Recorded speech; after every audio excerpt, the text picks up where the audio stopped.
కష్టం వచ్చినప్పుడు కుంగిపోకూడదు, సంతోషం వచ్చినప్పుడు నాకు ఇక ఎదురే లేదు అన్న భావం ఉండకూడదు. అప్పుడే తాను ఏ రంగంలో ప్రవేశించినా విజయాలు స్వాగతం పలుకుతాయి. వ్యాపారమైనా ఉద్యోగమైనా కాలానుగుణంగా ఉన్న పరిస్థితులను బట్టి మనకు అనుకూలంగా మార్చుకోవాలి. తనకు అందివచ్చిన అవకాశాలను సద్వినియోగం చేసుకుని కష్ట నష్టాలను సమానంగా స్వీకరించి వ్యాపార రంగంలో తనకంటూ ప్రత్యేకత సాధించుకున్నారు పరుచూరి కిరణ్ కుమార్. ఒక సాధారణ కుటుంబం నుంచి వచ్చిన కిరణ్ ఉన్నత విద్యకు చెన్నై వెళ్లారు. ఆ సమయంలోనే తనకు వచ్చిన ఆలోచనను స్నేహితులతో కలిసి ఆచరణలో పెట్టారు. చదువు కోసం వచ్చే విద్యార్థులకు ఏ కోర్స్ అయితే బాగుంటుంది, ఏ యూనివర్సిటీ మంచిది తెలియచేసే ఎడ్యుకేషనల్ కన్సల్టెన్సీని ప్రారంభించారు. అది విజయవంతం కావడంతో ఆర్థికంగా కాస్త నిలదొక్కున్నారు. అక్కడ్నుంచి రియల్ ఎస్టేట్ వ్యాపారంలో అడుగుపెట్టారు. అదే సమయంలో రాష్ట్ర విభజన జరగడంతో ఒడిదుడుకులు తప్పలేదు. దీనికి తోడు రాష్ట్రంలో ప్రభుత్వం మారడంతో రియల్ పూర్తిగా దెబ్బతింది. అయినా వెనుకడుగు వేయలేదు. ఇదే సమయంలో రాజధాని కోసం రైతుల పోరాటంలో చెయ్యి కలిపారు. పేదలకు ఎంతో కొంత సేవ చెయ్యాలన్న భావంతో రోటరీ క్లబ్లో సేవలందిస్తున్నారు. ఇన్ని కష్టాలు వచ్చినా రియల్ రంగంలో నిలదొక్కుని ఇప్పటంలో అద్భుతమైన స్కై అనే గేటెడ్ కమ్యూనిటీ వెంచర్ నిర్మించే స్థాయికి ఎదిగారు. Square infra company managing partner, rotary club of Tadepalli president, national real estate development council, AP state secretary, ఇస్రే ప్రోగ్రామ్ చైర్, ఇలా వ్యాపారంతో పాటు సేవా రంగంలో ముందుకు నడుస్తున్న పరుచూరి కిరణ్ కుమార్ గారు ఈరోజు మనతో ఉన్నారు. నమస్తే. ఎలా ఉన్నారు? ఫైన్ అమ్మా, బాగున్నాను. అసలు మీ జర్నీ ఎక్కడ స్టార్ట్ అయింది? చెన్నైలో మీ స్టడీస్ అయితే కంప్లీట్ అయినాయని మేము విన్నాము. అక్కడ ఒక స్టూడెంట్ కన్సల్టెన్సీ కూడా మీరు పెట్టి సక్సెస్ఫుల్గా రన్ చేశారని కూడా విన్నాం. మరి మీ నేటివ్ ప్లేస్ గురించి, కొంచెం మీ స్టడీస్ గురించి మాకు చెప్పండి. నా పేరు కిరణ్ కుమార్ పరుచూరి. మా నాన్నగారి పేరు పరుచూరి సత్యనారాయణ, మదర్ పేరు కళావతి. యాక్చువల్గా మా నేటివ్ ప్లేస్ ఖమ్మం జిల్లా వనంవారి కృష్ణాపురం అని ఒక విలేజ్ ముదిగొండ మండలంలో ఉంటుంది. యాక్చువల్గా మా నాన్నగారు వాళ్ళ ఫ్యామిలీస్ వచ్చేసి వీళ్ళంతా వ్యవసాయదారు కుటుంబమే. మా నాన్నగారు కూడా అంటే వెటర్నరీ డిపార్ట్మెంట్లో చిన్న ఉద్యోగం ఉండేది అప్పుడు, ఫీల్డ్ అసిస్టెంట్గా. బట్ ఆ రోజుల్లో ఏంటంటే మనకి ఎడ్యుకేషన్ పిల్లలకు వచ్చేసి మంచిగా చదివించాలి అన్న ఉద్దేశంతో మా నాన్నగారు ఆయన శాలరీ చిన్నదైనా కానీ నన్ను కానీ మా చెల్లిని కానీ ఆయన తాతకు మించి మంచి ఎడ్యుకేషన్ అయితే మాకు అందించారు. Education up to 10th class వచ్చేసి మదిరలో జరిగింది, ఖమ్మం జిల్లా మదిరలో. ఆ తర్వాత డిగ్రీ వచ్చేసి కవిత మెమోరియల్ డిగ్రీ కాలేజ్ అని ఖమ్మంలో చదువుకున్నాను నేను. అప్పట్లో బీఎస్సీ కంప్యూటర్ సైన్స్. ఈవెన్ నా ఇంటర్మీడియట్ కూడా ఖమ్మంలోనే జరిగింది. ఆ తర్వాత ఏంటంటే ఆ రోజుల్లో మాకు డిగ్రీ తర్వాత ఏంటంటే నెక్స్ట్ పీజీ పోస్ట్ గ్రాడ్యుయేషన్కి వెళ్ళడానికి ఏంటంటే ఇక్కడ ఎంబీఏ కానీ ఎంసీఏ కానీ లేకపోతే అదర్ పీజీ కోర్సెస్కి ఏంటంటే డిమాండ్ ఎక్కువ ఉంది, ప్లస్ కాలేజెస్ తక్కువ ఉన్నాయి. దానివల్ల నేను ఏంటంటే అప్పుడు మెడ్రాస్ వెళ్ళి అక్కడ ఎంఎస్సీ కంప్యూటర్ సైన్స్, ఆ తర్వాత ఎంటెక్ చదువుకున్నాను. బట్ ఆ రోజుల్లో కంప్యూటర్ సైన్స్ అనేది మెయిన్ ఎరా, ఐటీ ఎరా నడిచింది అప్పుడు. బీఎస్సీ కంప్యూటర్ సైన్స్ అయిపోగానే నేను అమెరికా వెళ్ళిపోదాం అనుకున్నాను. యాక్చువల్గా అమెరికా వెళ్దాం అనుకున్నాను. నా ప్రయత్నాలు ఈవెన్ ఎంబసీ ఇంటర్వ్యూ వరకు వెళ్ళాను. బట్ బై బ్యాడ్ లక్ ఏంటంటే నాకు ఇంటర్వ్యూ వచ్చేసి సక్సెస్ అవ్వలేదు. ఆ రోజుల్లో ఏంటంటే మనకి ఐబిఎన్ మెయిన్ ఫ్రేమ్స్ ఒకటి, AS400 ఒకటి మెయిన్ ఎక్కువ డిమాండ్లో ఉన్నాయి. వాటి మీద అమెరికాలో కానీ ఇండియాలో కానీ ఉద్యోగాలు ఎక్కువ ఉండేవి. ఆ రోజు నేను ఏంటంటే పెంటా4 అని మనకి అక్రాస్ ఇండియా వచ్చేసి ఫెమిలియర్ ఇన్స్టిట్యూషన్స్ కొన్నే ఉన్నాయి. మెడ్రాస్లో వచ్చేసి మనకు కొడంబాకంలో వచ్చేసి పెంటా4 అని ఒకటి ఉంది. అక్కడ కోచింగ్ తీసుకొని మా ప్రయత్నాలు మేము చేశాను. బట్ జస్ట్ డిగ్రీ మీదనే ట్రై చేశాను కాబట్టి ఆ రోజు అమెరికా ఫెయిల్ అవడం వల్ల మళ్ళీ మా నాన్నగారు అప్పటికే పాప ఆయన తాత మించి డబ్బులు పెట్టి పంపించినారు. ఎందుకులే మళ్ళీ ఇక్కడి నుంచి మనం వెళ్ళటం అనే ఉద్దేశంతో నా స్వతహాగా ఫైనాన్షియల్గా నేనే డెవలప్ అయ్యి నెక్స్ట్ పీజీ కూడా ఫినిష్ చేసుకుందాం అనే ఉద్దేశంతో మా నాన్నగారికి ఫోన్ చేసి ఇక్కడ నేను రాను ఇక్కడి నుంచి, నేను చిన్నగా ఏదో చిన్న పార్ట్ టైం జాబ్ చూసుకుంటాను, ప్లస్ నా పీజీ నేను కంప్లీట్ చేసుకుంటాను అనే ఉద్దేశంతో అక్కడ మొదలుపెట్టాను. ఫస్ట్ నాకేంటంటే మా చిన్న వయసు నుంచి వచ్చేసి స్నేహితులు ఎక్కువ 10 మందితో ఉండటం అలవాటు. జనరల్గా మనం చూస్తూ ఉంటాం, ఆ నలుగురు అనేది ఎప్పుడైనా నలుగురు మన పక్కన ఉంటే మన ఆనందం కానీ అన్ని విధాలుగా సపోర్ట్ కానీ వేరే ఉంటుంది. నాకు ఆ రోజు మెడ్రాస్లో కూడా ఒక స్నేహితుడు మాకు శ్రీనివాస్ గారు ఉన్నారు, ఇంటూరు శ్రీనివాస్ గారు అని. ఆయన హెల్ప్ చేయడం వల్ల ఫస్ట్ ఆఫ్ ఆల్ వచ్చేసి ఒక పీజీకి వచ్చేసి నేను ఒక అడ్మిషన్ తీసుకొని జాయిన్ అవ్వడం జరిగింది. ఆ తర్వాత ఏంటంటే ఈవినింగ్ టైం వచ్చేసి ఉద్యోగం చేసుకునేవాడిని. అంటే మనకు ఆ రోజు కంప్యూటర్ నాలెడ్జ్ ఎక్కువ ఉంది కాబట్టి ఈవినింగ్ వచ్చేసి కంప్యూటర్ ఆపరేటర్ కింద ఆంధ్ర క్లబ్లో చేసేవాడిని. మార్నింగ్ కాలేజీ, ఈవినింగ్ ఉద్యోగం. ఆ రోజు మా పరిస్థితులు కూడా ఎలా ఉండే అంటే ఫైనాన్షియల్గా వచ్చేసి ప్రతి పావల ₹10 కూడా లెక్కే మాకు. ఈవినింగ్ అంటే మార్నింగ్ కాలేజ్ అయిపోయింది, డైలీ ఎంత లేదన్నా కానీ మినిమం ఒక 10 to 15 కిలోమీటర్స్ పైన నడిచేవాడిని నేను. ఇటు కాలేజీ నుంచి రూమ్కి రావడం కానీ, లేకపోతే వచ్చేసి ఆఫీస్ నుంచి లాస్ట్ ట్రైన్ క్యాచ్ చేసుకోవడం కానీ. ఈ కాలేజీ నుంచి అయిపోయిన తర్వాత లోకల్ ట్రైన్ పెట్టుకొని పల్లవరంలో ఉండేవాళ్ళం మేము కాలేజీ కోసం. పల్లవరం నుంచి టీ నగర్లో వచ్చేసి నా ఉద్యోగం ఉండేది. అక్కడి నుంచి మళ్ళీ నడుచుకుంటా లోకల్ బస్సెస్ 50 పైసలు ఎందుకులే అని చెప్పేసి ఒక 5 కిలోమీటర్స్ నడుచుకుంటూ వెళ్ళి మళ్ళీ లాస్ట్ ట్రైన్ వచ్చేసి మేమే క్యాచ్ చేసేవాళ్ళం. అలా స్టార్ట్ అయింది మాది. అట్లా స్టార్ట్ అయిన తర్వాత ఏమైందంటే అక్కడికి వెళ్ళి చదువుకోవడం వల్ల నాకు ఆంధ్రప్రదేశ్ నుంచి నాకు స్నేహితులు ఎక్కువ అని చెప్తున్నాను కదా, స్నేహితులు బంధువులు ఎక్కువ మొదటి నుంచి. వాళ్ళు ఈ మెడ్రాస్కి వచ్చేసి మనకి MBA జాయిన్ అవ్వాలి, MCA జాయిన్ అవ్వాలి, లేకపోతే ఇంజనీరింగ్ జాయిన్ అవ్వాలనే ఉద్దేశంతో ఎక్కువ కాంటాక్ట్స్ వస్తూ ఉండేవి నాకు. దాని గురించి ఫోన్లు చేయడం వల్ల నేనేం చేశానంటే ఫస్ట్ వచ్చేసి మెడ్రాస్లో ఎంక్వైరీ చేసేవాడిని. ఎలా ఉన్నాయి ఏంటంటే ఏమేం కాలేజెస్ ఉన్నాయి, ఏమేం కోర్సెస్ ఉన్నాయి అనే ఉద్దేశంతో ఫస్ట్ ఇన్ఫర్మేషన్ తీసుకున్నాము. ఆ రోజులో ఏంటంటే అక్కడ కన్సల్టెన్సీ వ్యవస్థ కూడా ఎక్కువ ఉంది మెడ్రాస్లో. అంటే తెలుగు వాళ్ళు ఎవరిని వస్తే మల్టిపుల్ ఎట్లేదన్నా కానీ 10-15 కన్సల్టెంట్స్ ఉండేవాళ్ళు. ఫేమస్ కన్సల్టెంట్స్ ఎవరున్నారని చెక్ చేసుకుని వాళ్ళని కాంటాక్ట్ చేస్తే నాకు ఎందుకు అక్కడ అంత హ్యాపీనెస్ అనిపించలేదు. ఇది మనకు సంబంధించిన వృత్తి కాదు, మనం ఇక్కడ చదువుకుందానికి వచ్చాం, చదువు అయిపోయిన తర్వాత ఒక సాఫ్ట్వేర్ ఉద్యోగంలోకి వెళ్దామన్న ఉద్దేశంతో అక్కడికి వెళ్ళాను. తర్వాత ఏంటంటే అమెరికా వెళ్ళిపోదాం అన్న ఉద్దేశంతో యాక్చువల్గా అప్పుడు మెడ్రాస్ వెళ్ళింది. కన్సల్టెన్సీ అప్పుడు ఏమనుకున్నానంటే మనం కాలేజీలను వచ్చేసి మేమే డైరెక్ట్ మేనేజ్మెంట్ని కాంటాక్ట్ చేయడం స్టార్ట్ చేశాను. అప్పుడు నేను PG MSc కంప్యూటర్ సైన్స్ చదువుకునే రోజుల్లో నాతో పాటు ఇంకో పార్ట్నర్ కోటిరెడ్డి అని ఉండేవాడు. అతనికి కూడా వచ్చేసి నా ఆలోచన ఏంటనేది ఆయన చెప్పి ఇద్దరం కలిసి అనుకొని దిగి మా దగ్గర ఉన్న డబ్బులతోనే ఒక 25 విజిటింగ్ కార్డ్స్ పెట్టుకొని కాలేజీలన్నీ తిరిగి, కాలేజీలతో కూడా అప్పుడు డీల్ ఎలా అంటే జనరల్గా డైరెక్ట్గా ఇచ్చే రేట్స్ కంటే కూడా మాకు తక్కువ రేట్కి ఇవ్వాలి మీరు, ప్లస్ మేము ₹1 కూడా వచ్చేసి సర్వీస్ ఛార్జ్ తీసుకోము ఎవరి దగ్గర, ప్లస్ మనీ కూడా ఏదైతే ఉందో పేరెంట్స్ వచ్చేసి మీకు కట్టేసుకుంటారు. ఇన్ని అడ్మిషన్స్ చేసినందుకు మీరే వచ్చేసి ఎంతో కొంత సర్వీస్ ఛార్జ్ మాకు ఇవ్వాలి అనే ఉద్దేశంతో అట్లా స్టార్ట్ చేశాము.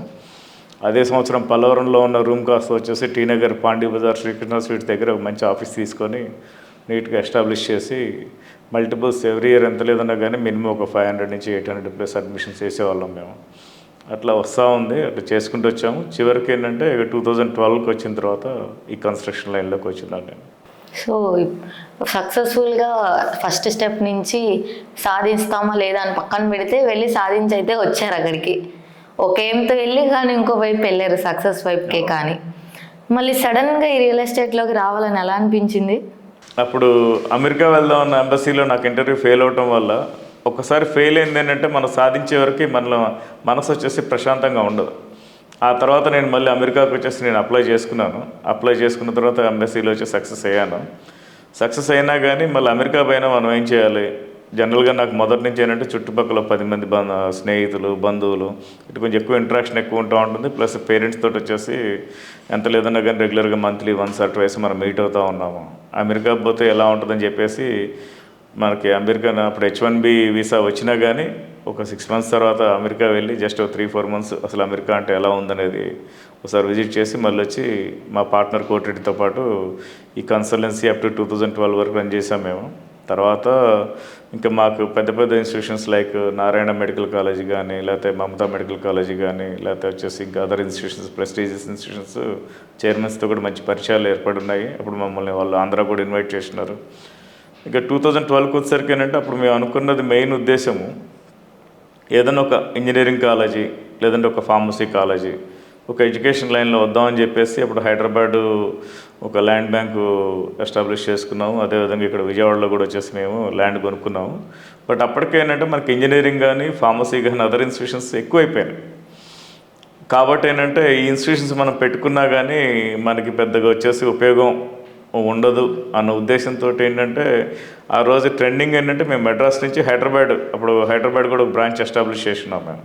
హైదరాబాద్ వచ్చిన తర్వాత ఇక్కడ డిమాండ్ వచ్చేసి రియల్ ఎస్టేట్ సైడ్ డిమాండ్ బాగుంది, మన కన్స్ట్రక్షన్ యాక్టివిటీకి దిగితే బాగుంటుందన్న ఉద్దేశంతో గచ్చిబౌలిలో మన ల్యాంకో హిల్స్ దగ్గర వచ్చేసి ఒక ఫస్ట్ ప్రాజెక్ట్ ఒక 10 ఫ్లాట్స్ తోటి వచ్చేసి మేమే సైట్ ఓన్గా కట్టుకొని అమ్మాము.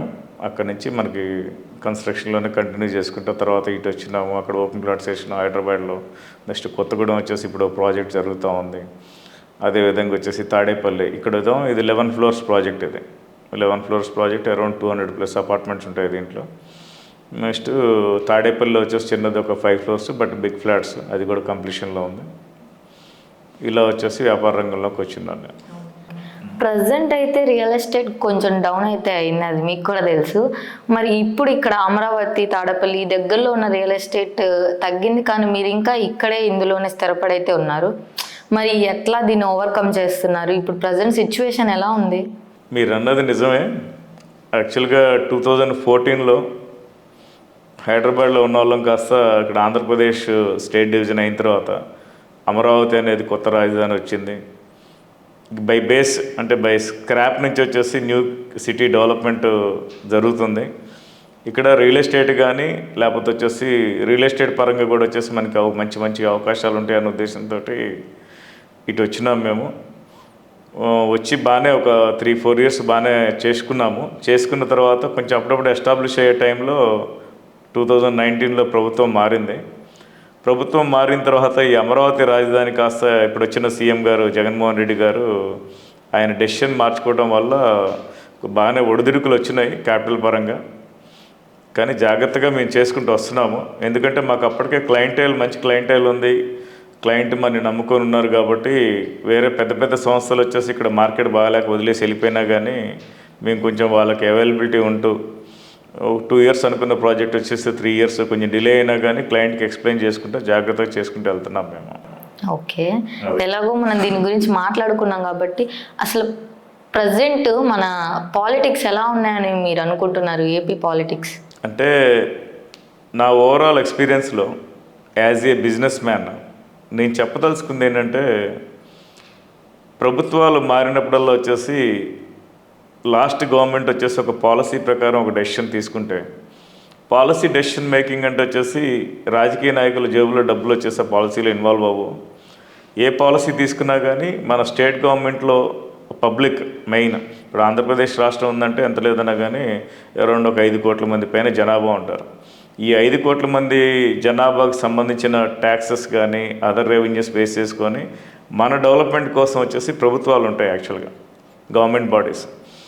గవర్నమెంట్ బాడీలో ఒకసారి లాస్ట్ గవర్నమెంట్ వచ్చేసి ఒక డెసిషన్ తీసుకుంది. పాలసీ ప్రకారం వచ్చేసి స్టేట్ విడిపోయిన తర్వాత ఆంధ్రప్రదేశ్ రాజధాని అమరావతి అని డెసిషన్ తీసుకుంది. వీళ్ళు డెసిషన్ తీసుకున్న తర్వాత తెలంగాణ ఉందంటే మనకేంటంటే అది నిజాం ప్రభుత్వం. హైదరాబాద్కి మెయిన్ అడ్వాంటేజ్ ఏంటంటే గవర్నమెంట్ ల్యాండ్స్ వచ్చేసి ఎక్కువ ఉండటం వల్ల వచ్చేసి మనకి ప్రభుత్వ పరంగా క్యాపిటల్ సంబంధించింది కానీ అదర్ ఐటీ సంబంధించింది కానీ ఎస్సీజెడ్స్ కానీ న్యాచురల్గా వచ్చేసి డెవలప్మెంట్ చేసుకుంటూ వెళ్ళారు.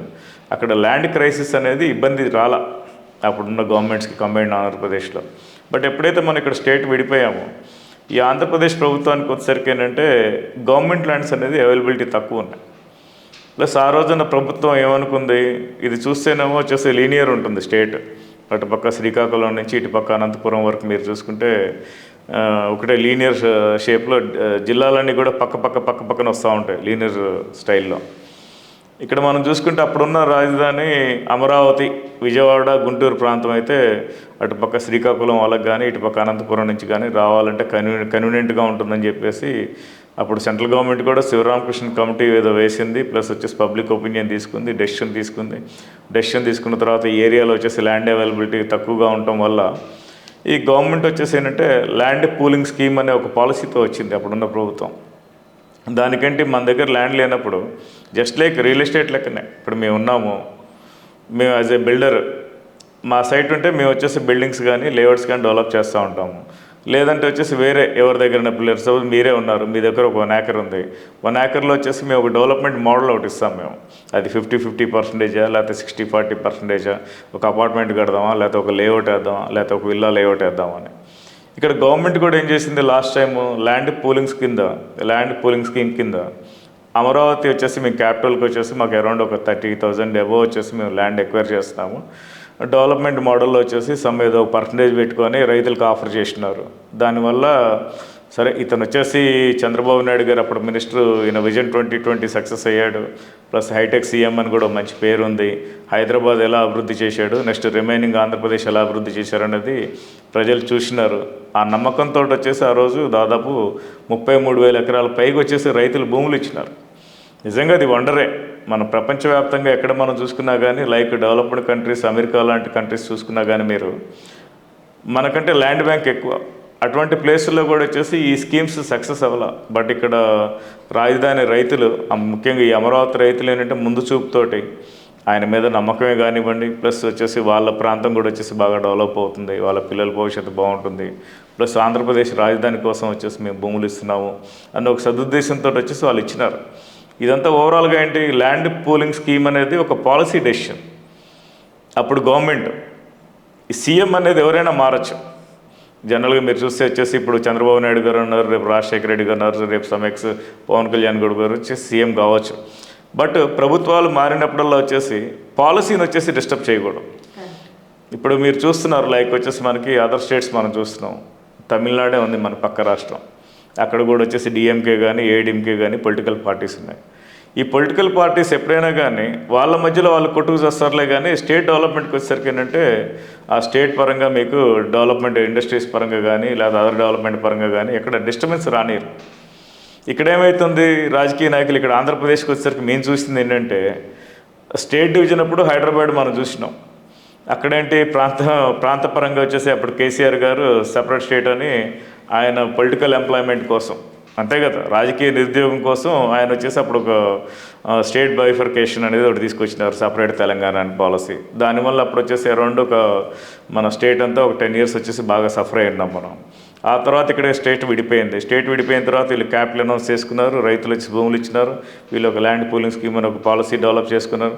డెవలప్ చేసుకున్న తర్వాత ఈయన వచ్చిన తర్వాత మన ముఖ్యమంత్రి గారు వచ్చిన తర్వాత జగన్మోహన్ రెడ్డి గారు, అతనికి వచ్చేసి అరౌండ్ 151 సీట్స్, అంటే ప్రజలు నమ్మి ఆయన ఊరికనే ఎలా 151 సీట్లు వచ్చేసి దాదాపు మన రాజశేఖర రెడ్డి గారు చనిపోయిన తర్వాత దాదాపు 9 years ఆయన ప్రజల్లో ఉండి ప్రజలకు వచ్చేసి ఎంతో నమ్మకంగా వచ్చేసి అలా చేస్తాను ఇలా చేస్తాను, ఈవెన్ రాజధాని పరంగా కానీ అదర్ డెవలప్మెంట్ పరంగా కానీ లేకపోతే వచ్చేసి ఉద్యోగస్తుల పరంగా కానీ డిఫరెంట్ ప్రామిసెస్ అన్ని చేసి ప్రజలకి నమ్మకం కలిగించి ఆయన వచ్చినారు.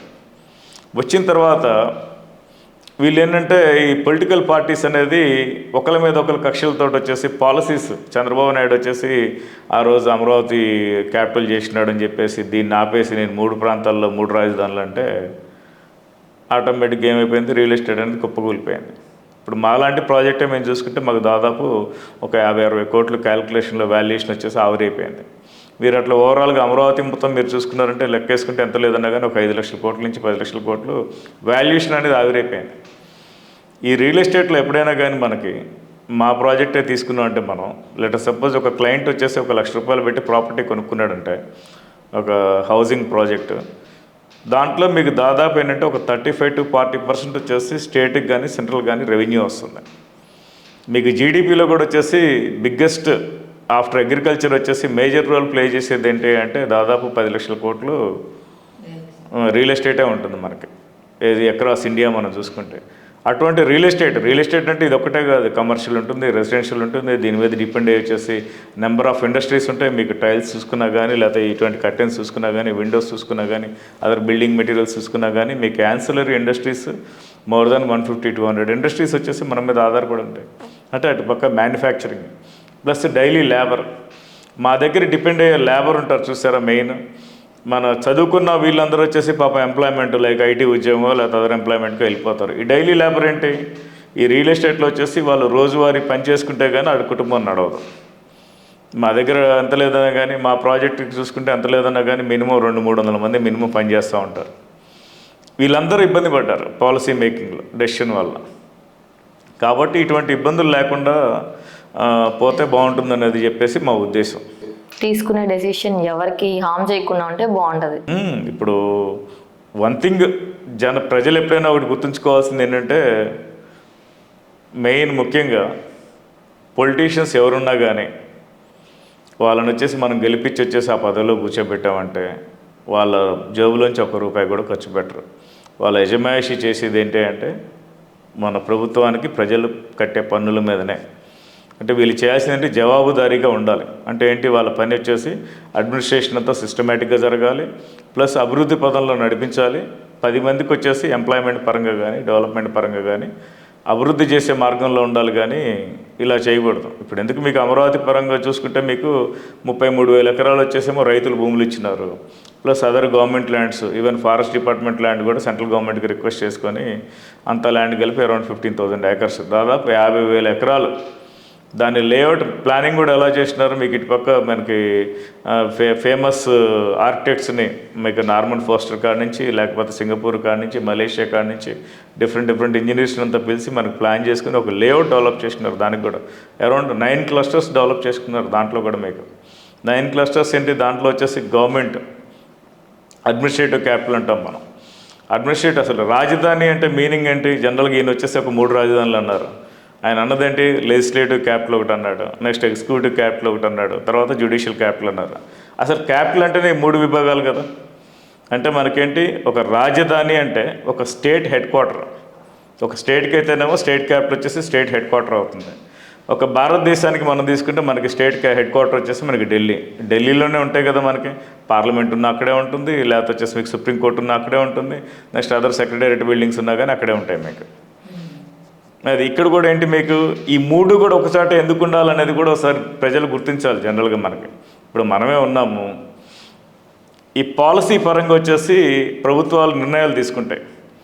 అసెంబ్లీలో ఏం చేస్తారు, మనం ఎన్నుకున్న మెంబర్ ఆఫ్ లెజిస్లేటివ్ అసెంబ్లీ అంటాం, ఎమ్మెల్యేస్ అంటే మనం ఎన్నుకున్న మెంబర్స్. వీళ్ళందరూ ఏంటంటే ప్రభుత్వ పరంగా వచ్చేసి పబ్లిక్ నీడ్స్ని బేస్ చేసుకొని కొన్ని డెసిషన్స్ తీసుకుంటూ ఉంటారు. ఏది అసెంబ్లీస్లో వన్స్ డెసిషన్ తీసుకొని తర్వాత క్యాబినెట్ మీటింగ్ కానీ అసెంబ్లీలో పాస్ చేసుకోవడం కానీ నిర్ణయాలు తీసుకున్న తర్వాత వాటిని ఎగ్జిక్యూట్ చేసేది ఎక్కడ, ఎగ్జిక్యూటివ్ క్యాపిటల్ అంటే మన సెక్రటేరియట్ అంటున్నాం కదా. అది కూడా ఏంటి, మనకు అసెంబ్లీ పక్కనే ఉంటుంది సెక్రటేరియట్ బిల్డింగ్స్ అన్ని. ఈ విధాన పరంగా నిర్ణయాలు తీసుకున్న తర్వాత ఇక్కడ ఏదైనా వచ్చేసి లీగల్గా ఏదైనా ఇష్యూస్ వచ్చినాయి మనకి, జనరల్గా పబ్లిక్ కనుక ఏదైనా వచ్చేసి ఎవడన్నా అమౌంట్ మిస్యూజ్ చేస్తున్నాడు, లేకపోతే వచ్చేసి అనుకున్న ప్రామిస్ చేసిన దాని ప్రకారం వచ్చేసి డెవలప్మెంట్ జరగట్లేదు, లేకపోతే వచ్చేసి కరప్షన్ ఏదైనా జరిగింది, అప్పుడు ఏం చేస్తారు, పబ్లిక్ ఇంట్రెస్ట్ లిటిగేషన్ అని చెప్పేసి కామన్ మ్యాన్ అయినా కేసు వేయచ్చు, లేకపోతే అదర్ పొలిటీషియన్స్ అయినా కేసులు వేయచ్చు. ఈ కేసులు వేసినప్పుడు ఏంటి, నెక్స్ట్ జ్యుడిషియల్ క్యాపిటల్కి వచ్చేసి ఈ కేసెస్ వెళ్తాయి. అంటే మీనింగ్ అంటే ఈ 3 ఒక చోట ఉంటే వచ్చేసి ప్రభుత్వానికి వచ్చేసి టైం వేస్ట్ అవ్వదు కదా. ఇప్పుడు సపోజ్ వచ్చేసి అది అసెంబ్లీ పక్కనే ఉంది, వాళ్ళు తీసుకున్న డెసిషన్స్ని ఇంప్లిమెంట్ చేయాల్సింది వచ్చేసి ఎగ్జిక్యూటివ్ క్యాపిటల్, అక్కడ ఎంప్లాయీస్ పక్కనే ఉండాలి. ఇంకోటి మినిస్టర్స్ అసెంబ్లీ అయిపోయింది, వీళ్ళందరూ వెళ్ళి ఎక్కడ కూర్చుంటారు, మినిస్టర్స్ సెక్రటేరియట్లోనే కదా. ప్రతి ఒక్క మినిస్టర్కి ఒక ఛాంబర్ ఉంటుంది, ఆ ఛాంబర్ కింద వచ్చేసి ఆ మినిస్టర్ కింద ఒక ఐఏఎస్ సెక్రటరీస్ ఉంటారు, వాళ్ళ కింద వచ్చేసి సెక్షన్ ఆఫీసర్స్ ఉంటారు, అదర్ ఎంప్లాయీస్ ఉంటారు. అంటే హైరార్కీ మొత్తం అక్కడ ఉంటుంది. ఆ తర్వాత వచ్చేసి మీకు జ్యుడిషియల్ అంటే హైకోర్టు కూడా అంతేగా. మీకు మన ఆంధ్రప్రదేశ్ చీఫ్ జస్టిస్ కాడ నుంచి మీకు జడ్జెస్ కాడ నుంచి అదర్ అడ్వకేట్స్ అందరూ వచ్చేసి అక్కడే ఉంటేనే ఏదైనా ఇష్యూ వచ్చింది గవర్నమెంట్ కోర్టులో పడే కేసులకు వచ్చేసి డెఫినెట్గా ఎంప్లాయీ అయితే పోవాలి కదా. ఐఏఎస్ అయినా అక్కడికే పోవాలి మనకి, లేకపోతే వచ్చేసి ఉద్యోగస్తులైనా అక్కడికే పోవాలి. కాబట్టి ఏంటంటే రాజధాని పరంగా విడగొట్టడం కంటే కూడా ఒక చోట ఉంటేనే బాగుంటుంది. మరి ఆయన వచ్చేసి జగన్మోహన్ రెడ్డి గారికి ఆ సలహా ఎవరు ఇచ్చినారేమో మనకు తెలియదులే, కానీ రాజకీయంగా వాళ్ళు ఎలా డెసిషన్ తీసుకున్నా కానీ నష్టపోయింది మాత్రం వచ్చేసి ఆంధ్రప్రదేశ్ ప్రజలు. అది ఇప్పుడు మీరు చెప్పిన దాని ప్రకారం చూసుకుంటే అమరావతి రైతుల గురించి మీరు చెప్పింది చాలా క్లారిటీగా క్లియర్గా ఉంది. మరి వాళ్ళ కోసం మీరు ఏదైనా పోరాటాలు చేయటం, స్టాండ్ తీసుకోవడం చేశారా? అంటే ఇక్కడ ఒక విషయం అమ్మా, అమరావతి రైతు అంటే ఏంటంటే అన్నదాత. మన ప్రపంచవ్యాప్తంగా హ్యూమానిటీ గ్రౌండ్స్లో ప్రతి ఒక్కరికి వచ్చేసి మనసు చెలించేది ఎక్కడే అంటే ఒక రైతు విషయంలో వచ్చేసి మనసు చెలిస్తుంది.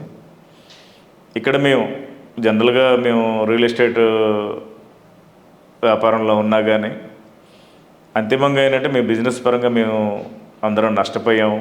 ఇక్కడ ఏది లైక్ విజయవాడ కానీ గుంటూరు కానీ ఈ రాజధాని ప్రాంతంలో వచ్చేస్తున్న రియల్ ఎస్టేట్ వాళ్ళందరూ వ్యాపారస్తులందరూ వచ్చేసి బాగానే నష్టపోయాము.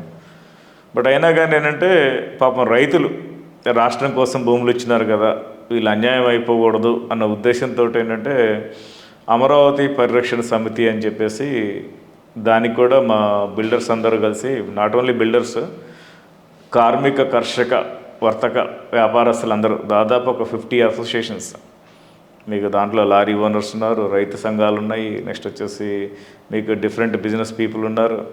వీళ్ళందరూ కలిసి నెక్స్ట్ ఇంకా వేరే వేరే బిజినెస్లు అందరూ ఎఫెక్టెడే కదా ఒక క్యాపిటల్ విషయంలో. దాదాపు ఒక 50 అసోసియేషన్స్ అందరూ వచ్చేసి రైతులకి సంఘీభావంగా ఆ రోజుల్లో అమరావతి పరిరక్షణ సమితి అని ఒకటి ఎస్టాబ్లిష్ చేసినారు. నేను కూడా నా వంతు కొంచెం మేమందరం బిల్డర్స్ అందరం వచ్చేసి సపోర్ట్ చేసినాము. న్యాయపరంగా ఏంటంటే ఇప్పుడు పాలసీ మేకింగ్ మేము చెప్పినాం కదా, పాలసీ మేకింగ్ వచ్చేసరికి ఏంటంటే మీకు విధానపరంగా నిర్ణయాలు తీసుకున్న తర్వాత వచ్చేసి వాటిని మార్చే అధికారం వచ్చేసి ఎవరికీ లేదు. దాని పరంగా వచ్చేసి అప్పట్లో మనం ముఖ్యంగా మన వంతు ఏం చేయగలం అంటే లీగల్గా చేసుకుంటే బాగుంటుందన్న ఉద్దేశంతో మంచి మంచి సీనియర్ అడ్వకేట్స్ అందరిని కన్సల్ట్ అయిన తర్వాత మాకు ఉన్నం మురళీధర్రావు గారని ఒక అడ్వకేట్ గారు వచ్చేసి మాకు ఆయన ప్రోబోనో కింద, అంటే ప్రోబోనో ఇన్ ద సెన్స్ ఏంటంటే రైతులు నష్టపోయారు కదా, వీళ్ళకి వచ్చేసి నేను ఉచితంగా న్యాయం చేస్తాను, వీళ్ళ కేసులు నేను ఉచితంగా వాదిస్తాను అన్న ఉద్దేశంతో వచ్చేప్పుడు మన ఉన్నం మురళీధర్రావు గారికి మాకు మంచి పరిచయం ఏర్పడింది. ఆయన మొదటి నుంచి చివరి వరకు ఈ రోజు వరకు కూడా మీరు చూస్తూనే ఉన్నారు. హైకోర్టులో, సుప్రీంకోర్టులో కేసులు నడుస్తూనే ఉన్నాయి. మన హైకోర్టులో వచ్చేసి విజయం సాధించాం ఆల్రెడీ. విధానపరంగా వన్స్ డెసిషన్ తీసుకొని ప్లస్ దీన్ని చూసారుగా మీరు అమరావతి రాజధాని చూసారంటే సరే, ఆయన ఏదో చంద్రబాబు నాయుడు ఏదో కొంచెం ఎక్కువ మొత్తంలో డ్రీమ్ క్యాపిటల్ అనేది ఆయన డిజైన్ చేసుకున్నారు. ఇప్పుడు ఉన్నది టెంపరీ అంటున్నారు. బట్ టెంపరీయా లేకపోతే పర్మనెంట్ అనేది మనం మర్చిపోతే ప్రజెంట్ అసెంబ్లీ ఆల్రెడీ మన ఓన్ బిల్డింగ్స్లో రన్ అవుతుంది, రైతులు ఇచ్చిన భూముల్లోనే రన్ అవుతుంది, సెక్రటేరియట్ అన్ని విభాగాలు అక్కడి నుంచే రన్ అవుతున్నాయి. అదేవిధంగా వచ్చేసి మీకు జ్యుడిషియల్, మీకు హైకోర్టు చూసుకున్నారంటే అది వచ్చేసి ఓన్ బిల్డింగ్లో అక్కడే రన్ అవుతుంది. విధానపరంగా మీకేంటంటే సరే ఆ పాలసీ మనకి గవర్నమెంట్కి అన్నెసరీ ఎక్స్పెండిచర్ ఇదంతా వద్దు అనుకుంటే అక్కడే మనం రన్ చేసుకోండి ఉన్న వాటిలోనే. ఇంకా అదర్ డెవలప్మెంట్స్ ఏదైనా వచ్చేసి మీరు ప్లాన్ చేసుకొని ఇంకా మీకు రిమైనింగ్ ల్యాండ్స్ ఎంత లేదన్నా కానీ ఒక 30,000-40,000 ఏకర్స్ ల్యాండ్ ఉంది మనకి రాజధానిలో. అంటే మనకు కావాల్సిందేంటి, ఇప్పుడు ఒక రాజధానిలో వచ్చేసి ఒక అసెంబ్లీ కానీ సెక్రటేరియట్ కానీ జ్యుడిషియల్ తీసుకున్నాం. దీంట్లో ఉద్యోగస్తులు ఏ గవర్నమెంట్ వచ్చినా అదే ఉద్యోగస్తులు కదా, కొత్త ఉద్యోగాలు అని వచ్చినా కానీ అక్కడ ఉన్న గ్యాప్ వస్తే కొత్త ఉద్యోగాలకి వచ్చేసి నోటిఫికేషన్ ఇచ్చి వీళ్ళు రిక్రూట్ చేసుకుంటూ ఉంటారు. అదర్వైజ్ మనకి స్టేట్కి కావాల్సింది ఏంటి, న్యూ ఎంప్లాయ్మెంటే. అంటే ఇక్కడ మన ఎస్సీజెడ్స్ క్లస్టర్స్ ఇచ్చినారు కదా, దాంట్లో ఐటీ ఇచ్చినారు, ఎడ్యుకేషన్ ఇచ్చినారు, అదర్ ఇండస్ట్రీస్కి, హోటల్స్కి ఇచ్చినారు, ఇంకా రిమైనింగ్ బిజినెసెస్ చాలా మందికి వచ్చేసి ల్యాండ్స్ ఇచ్చినారు. Even central government institutions like RBI కానీ, ప్రెస్టీజియస్ ఇన్స్టిట్యూట్స్ బోల్డింగ్, even national institute of design కానీ, ఇక్కడ చూసుకుంటే మనకి all India institute of medical sciences AIIMS కానీ, మనం విజయవాడ తీసుకుంటే వచ్చేసి school of architecture and planning కానీ, నెక్స్ట్ అదర్ కెమికల్ ఇది కానీ, ఐఐటీస్ కానీ, ఇట్లా బోలెడు వచ్చినాయి మనకి ఆంధ్రప్రదేశ్కి ఇన్స్టిట్యూషన్స్. ఇంకా మీరేం చేయాలి, మీరు నెక్స్ట్ ఎస్సీజెడ్స్ స్పెషల్ ఎకనామిక్ జోన్స్ అంటాం. మనకు ప్లెంటీ ఆఫ్ ల్యాండ్ ఉంది. జగన్మోహన్ రెడ్డి గారు వచ్చినప్పుడు ఏం చేయాల్సింది, ఎంప్లాయ్మెంట్ పరంగా వచ్చేసి మనకి స్టేట్ని ఎలా అభివృద్ధి చేయాలి. ఈ ఆంధ్రప్రదేశ్కి ఉన్న మన మెయిన్ బ్యూటీ ఒకటి మనం చూసుకుంటే కోస్టల్ వచ్చేసి ప్రపంచంలోనే అతిపెద్ద కోస్టల్ క్యారిడార్ మాదే. కోస్టల్ క్యారిడార్ ఉండటం వల్ల మనకు మెయిన్ అడ్వాంటేజ్ అంటే మెయిన్ లాజిస్టిక్స్ మనం తీసుకుంటే బిజినెస్ పరంగా షిప్ యార్డ్స్ మనకు ఆల్రెడీ వైజాగ్ షిప్ యార్డ్ బ్యూటిఫుల్గా రన్ అవుతూ ఉంటుంది, మంచి రెవెన్యూ ఇస్తూ ఉంటుంది స్టేట్కి కానీ సెంట్రల్ కానీ. అదేవిధంగా మనకు కాకినాడ, నెక్స్ట్ కృష్ణపట్నం, అప్పుడు రాజశేఖర రెడ్డి గారి ప్రభుత్వంలో కృష్ణపట్నం వచ్చింది, అది కూడా బ్యూటిఫుల్గా రన్ అవుతూ ఉంది. ప్లస్ దాన్ని బేస్ చేసుకుని మనకి యాన్సిలరీ, మీకు నెల్లూరు అటుపక్క పోతే బోలెడు ఇండస్ట్రీస్ ఉన్నాయి, మీకు ఇటుపక్క వైజాగ్ బేస్ చేసుకొని బోలెడు ఇండస్ట్రీస్ ఉన్నాయి, మీకు వైజాగ్ స్టీల్ కానీ మీకు అదర్ ఇండస్ట్రీస్ బోల్డ్ వచ్చినాయి. అదేవిధంగా ఈ బెల్ట్లో ఏంటి మెయిన్ లాజిస్టిక్స్ అనేది షిప్పింగ్లో మెయిన్ అడ్వాంటేజ్ ఏంటంటే మీకు ఆన్ రోడ్ షిప్పింగ్ కానీ అంటే ట్రాన్స్పోర్టేషన్ కానీ లేకపోతే వచ్చేసి ఎయిర్ ట్రాన్స్పోర్టేషన్ కంటే కూడా వచ్చేసి మనకి వాటర్ ట్రాన్స్పోర్టేషన్ మీద వచ్చేసి మనకి ఎక్స్పెండిచర్ చాలా తక్కువ ఉంటుంది. ప్లస్ ఇంకోటి ఏంటంటే ఇంటర్నేషనల్ రిలేషన్స్ మనం చూసుకుంటే లైక్ వచ్చేసి మనకి చైనా కానీ అదర్ కంట్రీస్ ఏంటంటే ప్రతి ఒక్కరికి ఏంటంటే సముద్రం పక్కన ఉంటారు. ఈ షిప్పింగ్ అనేది ఎప్పుడైతే మనం డెవలప్ చేసుకున్నామో మన దగ్గర ఇండస్ట్రీస్ వచ్చేసి చైనా నుంచి మనం ఇంపోర్ట్ చేసుకున్నా కానీ లేకపోతే మన దగ్గర నుంచి ఏదైనా ఎక్స్పోర్ట్ చేసుకున్నా కానీ లెట్ సపోజ్ మనకి పవర్ ఇండస్ట్రీస్ ఎక్కువ ఉన్నాయి మనకి నెల్లూరు కృష్ణపట్నం బేస్ చేసుకొని కానీ లేకపోతే అదర్ లొకేషన్స్లో కానీ ఆ పవర్కి ఏంటంటే మన కోల్ ఏదైనా ఎక్స్పోర్ట్ అన్నా చేయొచ్చు, మనం ఇంపోర్ట్ అన్నా చేసుకోవచ్చు. వాటికి ఏంటంటే షిప్పింగ్ మెయిన్. ఈ విధంగా బోలెడు అవకాశాలు ఉన్నాయి ఆంధ్రప్రదేశ్కి, ఏ స్టేట్కి లేని అవకాశాలు వచ్చేసి ఆంధ్రప్రదేశ్కి ఉన్నాయి. ఎంతసేపటికి వీళ్ళు ఏంటంటే నాయకులు వాళ్ళ మధ్య కొట్లాట్ల మధ్యలో ప్రజలు బలవకుండా అభివృద్ధి పరంగా మీరు కనుక ఆలోచించుకుంటే ఆ రాష్ట్ర ప్రజలందరూ బాగుంటారన్న ఉద్దేశంతో వచ్చేసి మేము సలహా ఇస్తున్నాము. ఇక రైతుల కంటే మేము ఆల్రెడీ వచ్చేసి హైకోర్టులో వచ్చేసి విజయం సాధించారు రైతులు. మళ్ళీ ఇదే జగన్మోహన్ రెడ్డి గారు సీఎంగా అయినా కానీ లేకపోతే వేరే ప్రభుత్వం వచ్చినా కానీ ఈ రాజధానిని అయితే మాత్రం ఏంటంటే విధానపరంగా ఒకసారి డెసిషన్ తీసుకున్నారు కాబట్టి మనకి న్యాయస్థానాలు ఉన్నది వచ్చేసి ప్రజలకు న్యాయం చేయడానికి హైకోర్టులో ఏ విధంగా అయితే మనకి న్యాయం జరిగిందో సుప్రీంకోర్టులో కూడా వచ్చేసి అదే ఎక్స్పెక్ట్ చేస్తున్నాము. రైతులకు వ్యతిరేకంగా వచ్చేసి న్యాయం జరగదు అని మేము అనుకుంటున్నాము.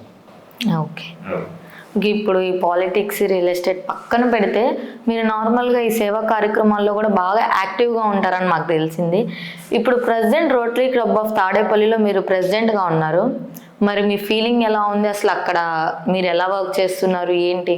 ఇక్కడ వన్ థింగ్ అమ్మా, రోటరీ క్లబ్ ఆఫ్ తాడేపల్లి ఇది ఏంటంటే మనకి 2021లో మాకు పక్కనే వచ్చేసి మంగళగిరి క్లబ్ ఉంది, rotary club of Mangalagiri.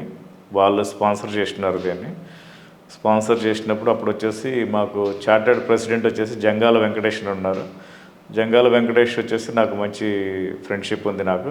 Jangala Venkatesh కూడా ఇట్లా రోటరీ క్లబ్ ఆఫ్ తాడేపల్లి ఇక్కడ పెడితే బాగుంటుంది అన్న ఉద్దేశంతో వచ్చేసి రికమెండ్ చేసినారు, కిరణ్ గారు మీరు ఏమంటారు అని ఆయన రిక్వెస్ట్ చేసినారు. అప్పుడు రిక్వెస్ట్ చేసినప్పుడు ఇదే మంగళగిరి ఏంటంటే మనకి డిఫరెంట్ కైండ్ ఆఫ్ పీపుల్. ఈ రోటరీకి వచ్చేసరికి ఏంటంటే ఇది స్నేహము, సేవ ఈ 2 విభాగాల్లో రన్ అవుతూ ఉంటుంది. మనకేంటంటే అరౌండ్ ఒక 23 మెంబర్స్ని, డిఫరెంట్ ప్రొఫెషన్స్. కొంతమంది వచ్చేసి ఇప్పుడు మాకు పాస్ట్ ప్రెసిడెంట్ ఉన్నారంటే వివేకానంద రెడ్డి గారు, ఆయన cars second hand car sales వచ్చేసి ఆయన దగ్గర అదొకటి ఉంది. నెక్స్ట్ వచ్చేసి ఇంకా వేరే మాకు గోపు రాయేష్ గారు ఉన్నారు. నెక్స్ట్ వచ్చేసి ఇంకా వేరే అదర్ ఫ్రెండ్స్ ఉన్నారు, డిఫరెంట్. ఈవెన్ మా రాయేష్ జొన్నా గారు మీ దీక్ష మీడియా మేనేజింగ్ డైరెక్టర్ ఉన్నారంటే ఆయన వచ్చేసి మీడియా పరంగా ఉన్నారు, జర్నలిస్ట్ పరంగా. ఇట్లా మనం తీసుకుంటూ పోతే అంటే వీళ్ళందరూ డిఫరెంట్ వ్యక్తులు ఉన్నారు. మన మధ్యలో స్నేహం. ఇప్పుడు ఎక్కడో నేను హైదరాబాద్ నుంచి ఇక్కడికి వచ్చినాం. మేము వచ్చిన తర్వాత వన్ షాట్ వచ్చేసి నాకేంటంటే ఇంతమంది వ్యక్తులతో పరిచయాలు, ప్లస్ ఎప్పుడైనా ఏదైనా అవసరం ఉన్నా కానీ మనకి ఫ్యామిలీ పరంగా కానీ ఫ్రెండ్షిప్ పరంగా కానీ మంచి బాండింగ్ ఉంటుంది, ఒకరికొకరికి హెల్ప్ఫుల్గా ఉంటాం. అదేవిధంగా ఏంటంటే మేము సంపాదించిన దాంట్లో ఈ రోటరీ అంటే ఏంటి, సర్వీస్ మెయిన్. మేమేం చేస్తూ ఉంటాము, మేమందరం ఒక మెంబర్స్గా యాడ్ అయ్యి దీంట్లో 7 ఫోకస్ ఏరియాస్ ఉంటాయి. దాదాపు ఏంటంటే మీకు అన్ని ఫోకస్ ఏరియాస్ కవర్ అవుతాయి దీంట్లో. వాటర్ అండ్ హైజీన్ కానీ, లేకపోతే బేసిక్ ఎడ్యుకేషన్ లిటరసీ కానీ, maternal and child health, supporting environment, అదేవిధంగా వచ్చేసి disease prevention and control treatment. Next వచ్చేసి మనకి peace resolution and conflicts and peace building అనమాట. Main peace building and conflict resolution అనేది ఒక డిసిప్లిన్. ఇట్లా ఈ డిసిప్లిన్స్ అన్నీ ఏంటంటే మనకి ఈ రోటరీకి వచ్చేసరికి ఏంటంటే మనకి అరౌండ్ 220 కంట్రీస్ ప్లస్ అంటే ప్రపంచవ్యాప్తంగా విస్తరించడంతో పాటు దీనిలో బ్యూటీ ఏంటంటే మాకు మై రోటరీ అని వచ్చేసి ఒక వెబ్సైట్ ఉంటుంది మాకు, ప్లస్ రోటరీ ఇండియా అని ఒక వెబ్సైట్ ఉంటుంది.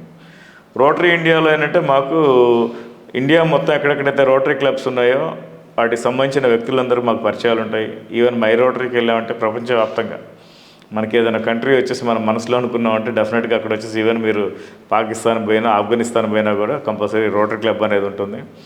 అంటే ఇప్పుడు మనం సోషలైజ్డ్ అనేది ఇప్పుడు మనం చూస్తున్నాం. సోషల్ మీడియా ప్లాట్ఫామ్స్ వచ్చిన తర్వాత డిఫరెంట్ వ్యక్తులందరూ వచ్చేసి ఒక ప్లాట్ఫామ్ మీకు వచ్చినాం.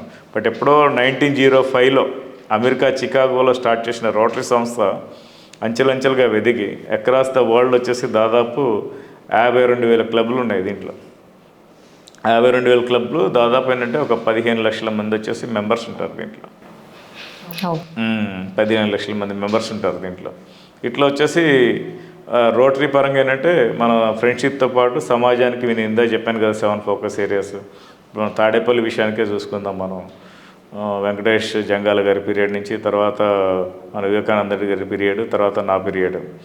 మేమేం చేస్తూ ఉంటాం సమాజంలో వచ్చేసి ఎకానమీ పరంగా అంటే చిరు వ్యాపారస్తులు ఉంటారు కదా, వాళ్ళకు వచ్చేసి మనం ఏ విధంగా తోడ్పడతామంటే తోపుడు బండ్లు ఇవ్వటం కానీ, అదర్ వచ్చేసి ఆ ఏరియాలో వచ్చేసి వాటర్ పరంగా వచ్చేసి ఏ విధంగా డెవలప్ చేయాలి. నెక్స్ట్ అదేవిధంగా ఏంటంటే కొంతమంది వికలాంగులు ఉంటారు, వాళ్ళకు వచ్చేసి మనకి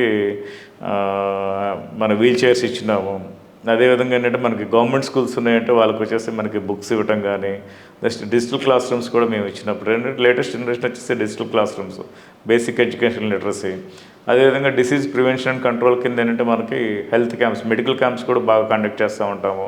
నెక్స్ట్ క్యాన్సర్ స్క్రీనింగ్ టెస్ట్లని మెయిన్. ఇంకోటి ఏంటంటే మనకు తెలియకుండా మెయిన్ ప్రపంచాన్ని పీడించేది ఏంటంటే మనకి క్యాన్సర్ కూడా ఒకటి. ఈ క్యాన్సర్కి సంబంధించి కూడా మనం ముందే వచ్చేసి టెస్టులు చేయించినాం, అవన్నీ ఉచితంగానే చేయించినాము. అదేవిధంగా ఆప్థమాలజీ, మనకి ఐ టెస్టింగ్, లైక్ వచ్చేసి స్కూల్ చిల్డ్రన్ కానీ లేకపోతే అదర్ విలేజెస్లో పూర్ పీపుల్ ఎవరిని ఉంటే వాళ్ళకేంటంటే ఐ టెస్టులు చేయించేసి, వాళ్ళకి చాలామందికి తెలియదు. ఈవెన్ నాకు వచ్చేసి కళ్ళు అవ్వబడట్లేదు అన్న విషయం కూడా తెలియకుండా కాలేజీ పిల్లలు ఉంటారు. మెయిన్ మేము టార్గెట్ అంతా ఏంటంటే కొంచెం ఎకనామికల్లీ బ్యాక్వర్డ్ వాళ్ళనే మేము టార్గెట్ చేస్తూ ఉంటాం, వాళ్ళకే మనం సపోర్ట్ చేయాలనే ఉద్దేశంతో అక్కడ మేము ఐడెంటిఫై చేస్తే చాలామందికి ఐ ఇష్యూస్ ఉన్నాయి. వీళ్ళందరికీ ఏంటంటే మేము ఫ్రీ స్పెట్స్ కూడా డిస్ట్రిబ్యూట్ చేసినాము. అదేవిధంగా మెడికల్ టెస్టులు కూడా అన్నీ చేయించడం, మళ్ళీ మనం వేరే హాస్పిటల్స్కి వచ్చేసి రిఫర్ చేయటం. ఇలా ఈవెన్ వచ్చేసి లాస్ట్ దీంట్లో వచ్చేసి మనం అరౌండ్ ఒక 180 సైకిల్స్ మా rotary club of Tadepalli members అందరూ వచ్చేసి డబ్బులు వేసుకొని, ప్లస్ మా డిస్ట్రిక్ట్ రోటరీ డిస్ట్రిక్ట్ 3150 నుంచి కూడా మాకు సపోర్ట్ చేసినారు. దాదాపు మొత్తం డిస్ట్రిక్ట్ మొత్తం ఒక 3000 సైకిల్స్ డిస్ట్రిబ్యూట్ చేసినాం. ఓన్లీ తాడేపల్లి నుంచే దాదాపు ఒక 180 సైకిల్స్. ముఖ్యంగా ఏంటంటే మహిళలు, ఉమెన్ ఎంపవర్మెంట్కి కూడా రోటరీ అనేది మెయిన్ ప్రాధాన్యత ఇస్తుంది. అంటే మగవాళ్ళ కంటే కూడా వచ్చేసి ఉన్నతంగా లేడీస్ కూడా వచ్చేసి బాగా డెవలప్ అవ్వాలన్న ఉద్దేశంతో దానికి కూడా అంటే 3 కిలోమీటర్స్ అండ్ అబోవ్ నుంచి పిల్లలు ఎవరైతే కొంచెం నడుచుకుంటూ వస్తున్నారో, అది కూడా 8th క్లాస్ అండ్ ఆఫ్టర్ తర్వాత ఎవరైతే పిల్లలు ఉన్నారో వాళ్ళందరినీ మనం సెలెక్ట్ చేసుకొని ఒక 180 సైకిల్స్ ఇచ్చినాము. మీకు ఈ ఇయర్ వచ్చినామంటే ఈ ఇయర్ కూడా అంతే. ఇప్పుడు కొత్తగా ఏంటంటే ఆక్సిజన్ కాన్సన్ట్రేటర్స్ అని ఇక్కడ హాస్పిటల్స్ ఏవైతే ఉన్నాయో, మనం చూసాం ఎమర్జెన్సీ వచ్చింది, కోవిడ్ ఎమర్జెన్సీ వచ్చినప్పుడు ఏంటంటే ఆక్సిజన్ కాన్సన్ట్రేటర్స్ వీటన్నిటికీ ల్యాక్ ఆఫ్ ఎక్విప్మెంట్ తోటి బాగా ఇబ్బంది పడ్డాము. ఇప్పుడు రీసెంట్గా ఏంటంటే ఒక 12 మిషన్స్ అవి కూడా తెప్పించినాము. మేబీ ఒక 1 వీక్ ఆర్ 10 డేస్లో మేము ఐడెంటిఫై చేసేసి లోకల్ హాస్పిటల్స్ ఏవైతే ఉన్నాయో అవి కూడా డిస్ట్రిబ్యూట్ చేస్తాము. ఇట్లా డిఫరెంట్ వేస్లో చాలా సర్వీసెస్ చేయించుకుంటూ వస్తున్నాం మేము. అది కూడా మాకు చాలా హ్యాపీగా ఉంది. ఓకే, ఈ రియల్ ఎస్టేట్ని ఈ ప్రజలకు చేసే సేవని టైం మేనేజ్మెంట్ అసలు ఎలా చేస్తున్నారు? అన్నీ సెట్ అవుతున్నాయా? అంటే ఇక్కడ ఒక విషయం, టైం లేదు అనుకుంటే ఎవరికి టైం ఉండదు. ఎవ్రీథింగ్ వచ్చేసి డిపెండ్స్ అపాన్ అవర్ మైండ్. మీరు గమనించండి, బిజీగా ఉండేవాడు ఎప్పుడైనా ఎక్కువ పనులు చేస్తూ ఉంటాడు. ఏది అడిగినా కానీ నో అన్నాడు. మనకి ఒక 24 hours టైంలో 365 days 1 yearలో అన్నీ సాటిస్ఫై చేసుకోవచ్చు. బట్ ఏంటంటే టైం మేనేజ్మెంట్ అంటే ఏది కూడా వచ్చేసి మనకి కుదరదు అనే ఆలోచన వచ్చేసి మన మైండ్లో లేకుండా ఉంటే everything we can manage. Okay, అది. సో మీరు ఈ రియల్ ఎస్టేట్ ఈ సేవ అన్ని పక్కన పెడితే national real estate development council AP state సెక్రటరీగా కూడా ఉన్నారు. మరి దాని గురించి కూడా కొన్ని డీటెయిల్స్ చెప్తారా? ఇక్కడ నేను తెలంగాణ అంటే కంబైన్డ్ ఆంధ్రప్రదేశ్లో మాది వచ్చేసి అప్పుడు వచ్చేసి Andhra Pradesh real estate development authority, APREDA అని ఉండేది యాక్చువల్గా. ఆ తర్వాత విడిపోయిన తర్వాత ట్రెడా అని అక్కడ Telangana real estate development authority ఒకటి, ఇక్కడ వచ్చేసి Andhra Pradesh real estate development authority అని 2 విభాగాలు వచ్చినాయి. ఆ తర్వాత నేనంటే ఈ అసోసియేషన్స్తో పాటు అక్కడ మాకు greater city builders association, Telangana builders federation అని ఆర్గనైజేషన్స్లో కూడా నేను ఎగ్జిక్యూటివ్ కౌన్సిల్ మెంబర్, ట్రెజరర్గా పనిచేసినాను తెలంగాణలో, అంటే కంబైన్డ్ ఆంధ్రప్రదేశ్లో. మనకేంటంటే వ్యాపార పరంగా వచ్చేసి మేము తెలంగాణ కానీ ఆంధ్రప్రదేశ్ కానీ చూసుకుంటే తెలంగాణలో అరౌండ్ వచ్చేసి ఒక 1000+ మెంబర్స్ ఉన్నాం మేము బిల్డర్స్. అదొక ఆర్గనైజేషన్ కింద ఉన్నాం. ఇప్పుడు ఆంధ్రప్రదేశ్ వచ్చినామంటే మనకి ఎకరాస్ ఆంధ్రప్రదేశ్ అరౌండ్ వచ్చేసి ఒక 1300+ అరౌండ్ 1500 దాకా మేము బిల్డర్స్ ఉన్నాము. వీళ్ళందరూ కూడా ఏంటంటే మాకు చాప్టర్స్ ఉంటాయి. మాకు హైదరాబాద్ ఎలా ఉంటాయో ఇక్కడ కూడా ఏంటంటే ఆంధ్రప్రదేశ్లో మనకి వైజాగ్ కానీ, అటు నెక్స్ట్ వచ్చేసి రాజమండ్రి కానీ, నెక్స్ట్ విజయవాడ కానీ, విజయవాడలోనే 2-3 చాప్టర్స్ ఉన్నాయి మాకు, గుంటూరు, నెక్స్ట్ నెల్లూరు, అటువిధంగా అటు పక్కపోతే వచ్చేసి మనకి రాయలసీమ ఒకటి. వీటన్నిటిలో అంటే వ్యాపారంగా ఎవరైతే ఉన్నామో మెయిన్ మేము అసోసియేషన్ పరంగా ఉండేది ఎందుకంటే మాకు ప్రతిదానికి ఏంటంటే గవర్నమెంట్తో ఇన్వాల్వ్మెంట్ ఎక్కువగా ఉంటుంది. మా డిపార్ట్మెంట్ వచ్చేసరికి ఏముంటుందంటే మాకు MAUD ఒకటి ఉంటుంది, నెక్స్ట్ రిజిస్ట్రేషన్ అండ్ స్టాంప్స్ అనేది ఒకటి ఉంటుంది, నెక్స్ట్ ఇంకా అదర్ రెవెన్యూతో వచ్చేసి మాకు పనులు ఎక్కువగానే ఉంటాయి. వీటి పరంగా ఏంటంటే మనకి ఆ పాలసీ మేకింగ్లో మెయిన్ ముఖ్యంగా మాకు MAUD వస్తే municipal administration urban development authority అని ఉంటుంది. దానికి వచ్చేసి ఒక మినిస్టర్ ఉంటారు, మినిస్టర్తో పాటు ఆ లోకల్ డెవలప్మెంట్ అథారిటీస్లో ఆ కమిషనర్ కానీ అదర్ డిపార్ట్మెంట్ వాళ్ళు ఉంటారు. మేము కన్స్ట్రక్షన్ పరంగా ఇప్పుడు మాకు బిల్డింగ్ ఉందంటే బిల్డింగ్ పర్మిషన్ కంపల్సరీ మనం గవర్నమెంట్ నుంచి పర్మిషన్ తీసుకోవాలి. అప్ టు 5 floors అంటేనో MAUDతో పర్మిషన్ తీసుకుంటే సరిపోతుంది. నెక్స్ట్ 5 floors కంటే ఎక్కువ వెళ్ళామంటే మనకి అక్కడికి వచ్చేసరికి ఏంటంటే మనకి DGCA, మనకు వచ్చేసి సివిల్ ఏవియేషన్ ఎయిర్ ఉంటుంది కదా మనకి, ఎయిర్పోర్ట్ అథారిటీ నుంచి పర్మిషన్ తీసుకోవాలి. నెక్స్ట్ ఇక్కడికి వచ్చేసరికి మనకి ఫైర్ అథారిటీ వాళ్ళ దగ్గర నుంచి కూడా మేము పర్మిషన్ తీసుకోవాల్సి వస్తుంది. అదేవిధంగా ల్యాండ్ రికార్డ్స్ అన్నీ కూడా వచ్చేసి మేము ప్రాపర్గా చూసుకోవాలి. ఎందుకంటే మేము ఒక ప్రాపర్టీ కట్టామంటే లీగల్గా వచ్చేసి టైటిల్ అనేది మెయిన్ క్లియర్గా ఉండాలి. దానికి రెవెన్యూ డిపార్ట్మెంట్లో వచ్చేసి డెఫినెట్గా డాక్యుమెంట్ పరంగా వచ్చేసి అన్నీ చెక్ చేసేసుకొని అంత ఓకే అయిపోయిన తర్వాత next will go for planning.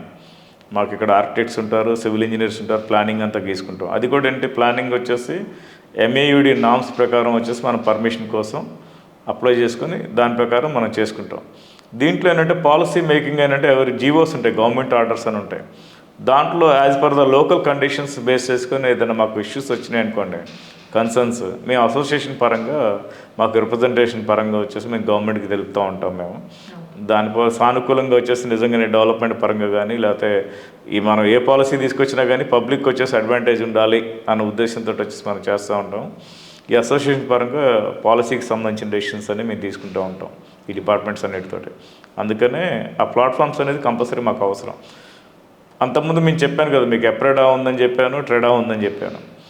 అప్పటివరకు అంటే ఇవి వచ్చేసి ఈ స్టేట్ వరకు సంబంధించిన అథారిటీస్ ఇవన్నీ. బట్ ఇట్లా కాదు, మనం వచ్చేసి నేషనల్ వైడ్గా కూడా వచ్చేసి మన రిప్రజెంటేషన్ ఉండాలని చెప్పేసి మాకు NAREDCO అని ఒక బాడీ ఉంది, national real estate development council. దానికి ఏంటంటే మాకు సెంట్రల్ ఢిల్లీకి వెళ్ళేసరికి ఏంటంటే మాకు ప్యాట్రనైజ్ మెంబర్స్ అంటాం మనం. మాకు అర్బన్ డెవలప్మెంట్ మినిస్టర్ ఇప్పుడు హర్దీప్ సింగ్ పూరి అన్నారు సెంట్రల్ మినిస్టర్. అదేవిధంగా మాకు అక్కడ IASలు ఉంటారు ఢిల్లీ పరంగా, సెంట్రల్ గవర్నమెంట్ వాళ్ళు వచ్చేసి ప్యాట్రనైజ్ మెంబర్స్ కింద ఉంటారు. ఇక్కడ లోకల్ స్టేట్కి వచ్చామంటే ఇక్కడ అర్బన్ డెవలప్మెంట్ మినిస్టర్ ప్లస్ వచ్చేసి అదర్ మెయిన్ కమిషనర్ కానీ లేకపోతే ప్రిన్సిపల్ సెక్రటరీ కానీ వీళ్ళు కూడా అంటే పార్ట్ ఆఫ్ ద అసోసియేషన్. ఈ national real estate development council ఏంటంటే నేషనల్గా వచ్చేసి డెసిషన్స్ తీసుకుంటూ ఉంటుంది. ప్లస్ ఏ స్టేట్లో పాలసీస్ ఎలా ఉన్నాయి ఏంటి, ఎక్కడ వచ్చేసి డెవలప్మెంట్ ఎలా ఉంది అనే దాన్ని బేస్ చేసుకొని కూడా అంటే మనకి ఓవరాల్గా ఏంటంటే కొంచెం బ్రాడ్ నాలెడ్జ్ వస్తుంది కదా. అందుకనే మేము వచ్చేసి మీ మెంబర్స్ అందరం NAREDCOకి వచ్చేసి మెర్జ్ అయిపోయాం.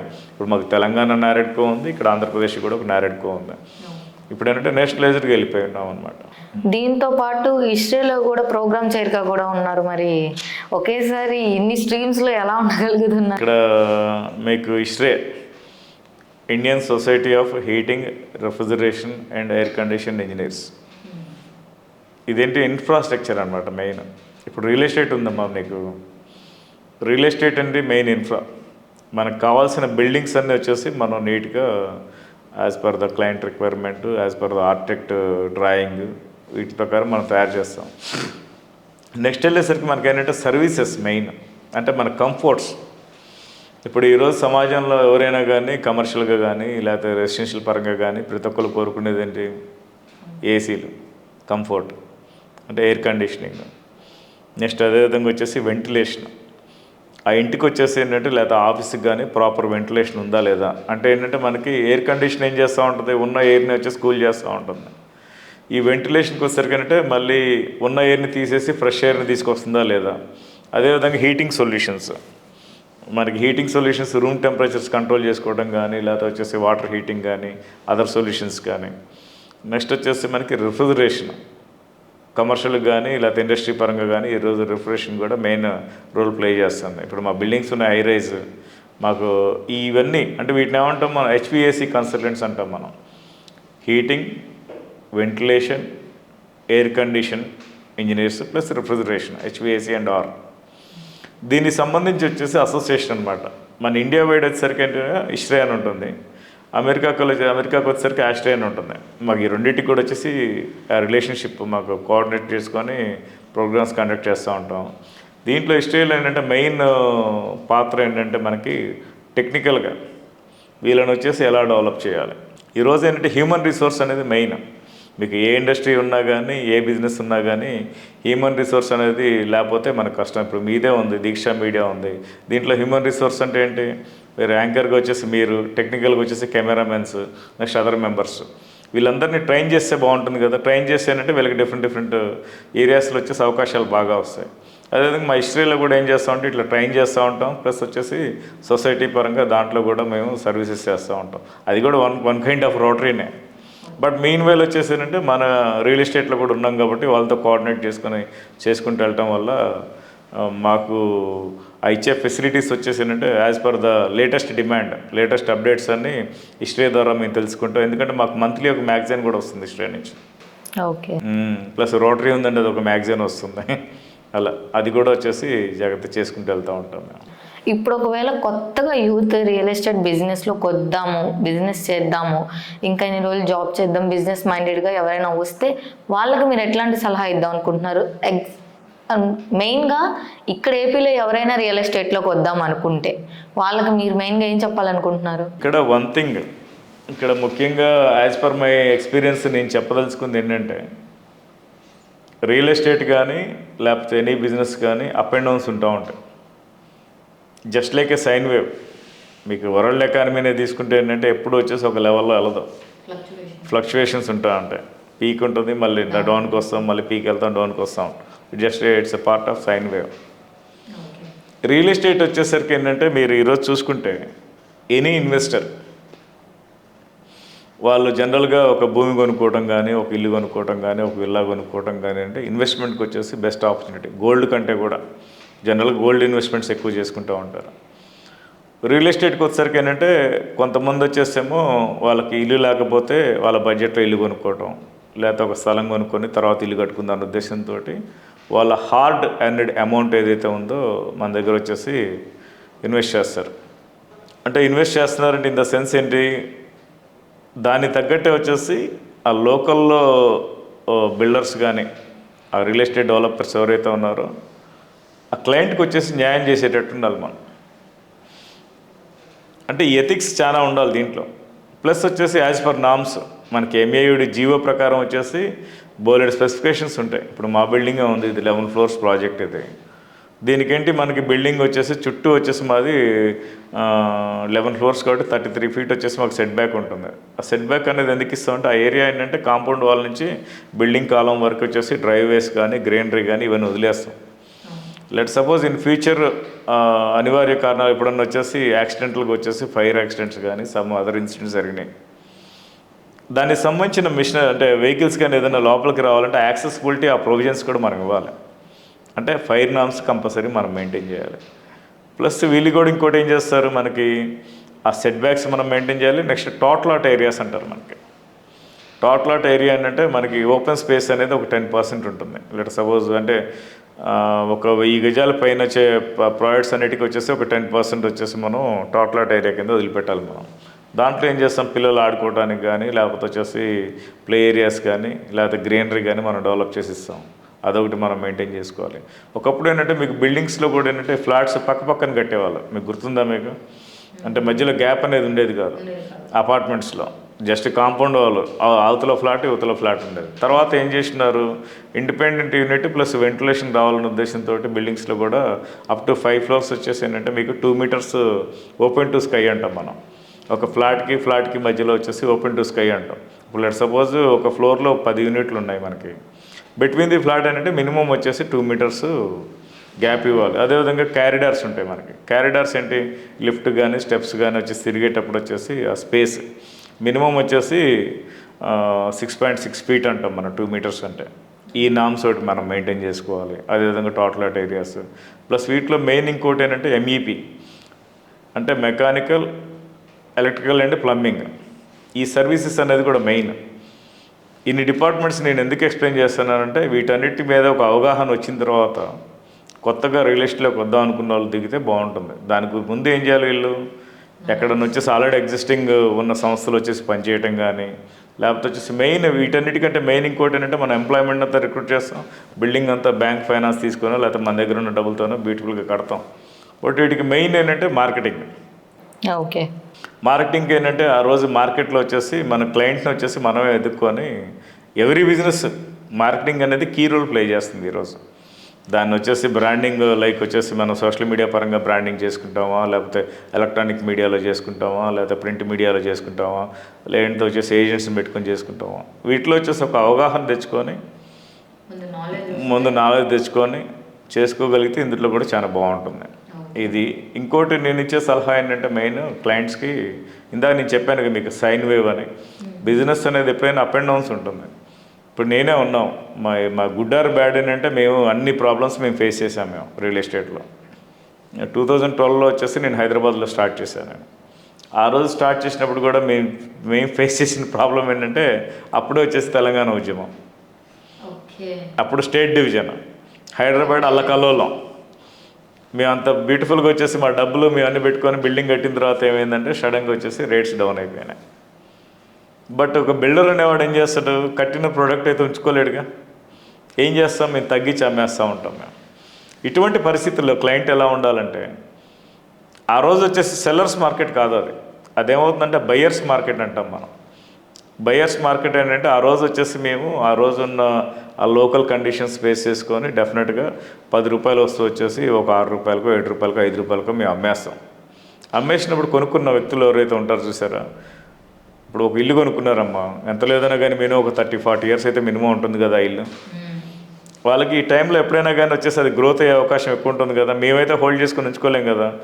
మా హైదరాబాద్లో కూడా మేము ఏం చేసాం, స్టేట్ డివిజన్ టైంలో ఇంత తగ్గించి వచ్చేసి అమ్మాం అక్కడ ఫ్లాట్స్. ఆ రోజు కొనుక్కున్న వాళ్ళకి ఈ రోజు వచ్చేసి 3 times 4 times అయినాయి రేట్లు.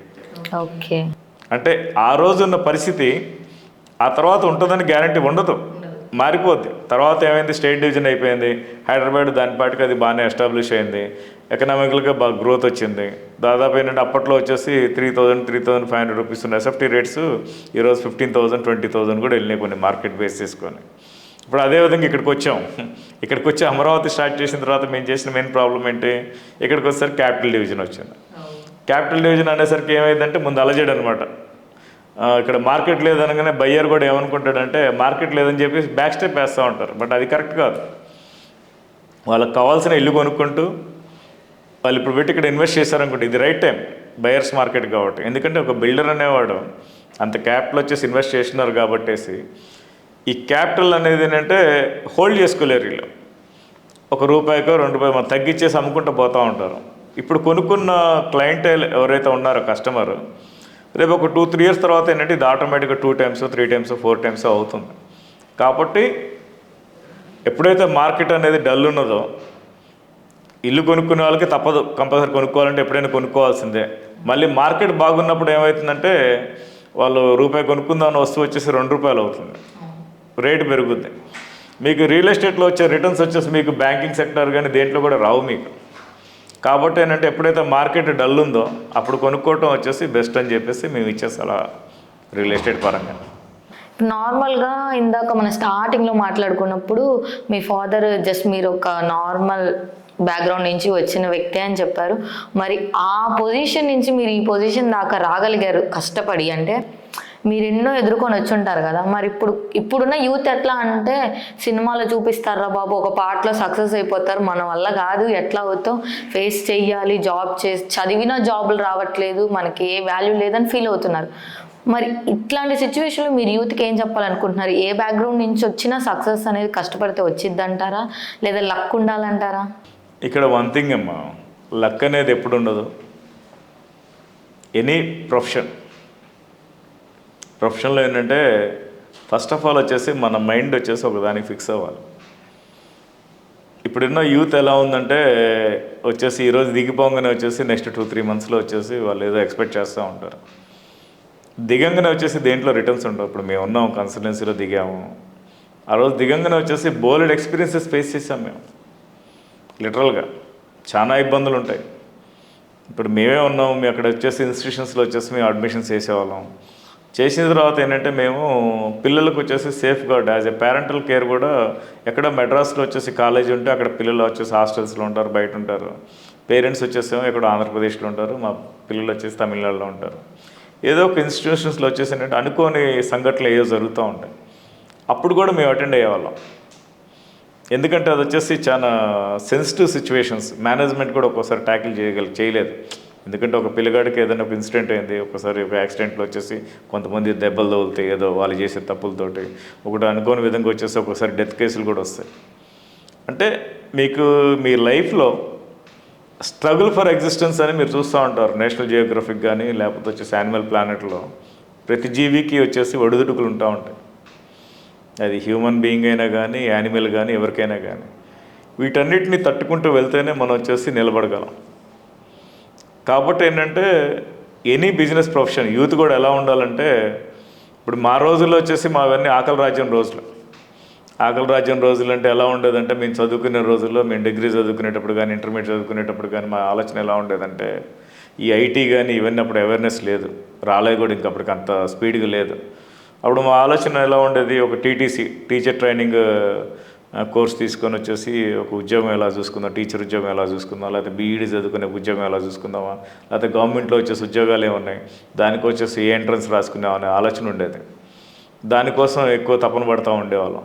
ప్లస్ ఇంకోటి అంటే మన ఇంట్లో కూడా వచ్చేసి మన నాన్నగారు సంపాదించే దాంట్లో ప్రతి రూపాయిని జాగ్రత్త ఖర్చు పెట్టుకునే వాళ్ళం మేము. నేను మెడ్రాస్ వెళ్ళిన ఎర్లీ డేస్లో వచ్చేసి ఓన్లీ ఒక పూట తినేవాడిని నేను. అదే ఆకలి రాజ్యం రోజులు అని చెప్పాను కదా, అప్పుడు మనం చూస్తూ ఉంటాం సినిమాలు కూడా బోల్డ్ వచ్చినాయి ఆ రోజులు ఎలా ఉండేది. బట్ ఆ తర్వాత ఎప్పుడైతే ఈ ఐటీ కానీ లేకపోతే గ్లోబల్గా వచ్చేసి ఎప్పుడైతే మనకి డెవలప్మెంట్ స్టార్ట్ అయిందో, మన దగ్గర ఎడ్యుకేషనల్ ఇన్స్టిట్యూషన్స్ అవేర్నెస్ పెరిగి చదువుకోవటం ఎప్పుడైతే, ముఖ్యంగా మన ఆంధ్రప్రదేశ్ విషయానికి వస్తే మీరు గమనిస్తే మనం వచ్చేసి ఐటీలో వచ్చేసి దాదాపు 15-20 ఇయర్స్ హెడ్ ఉన్నాం.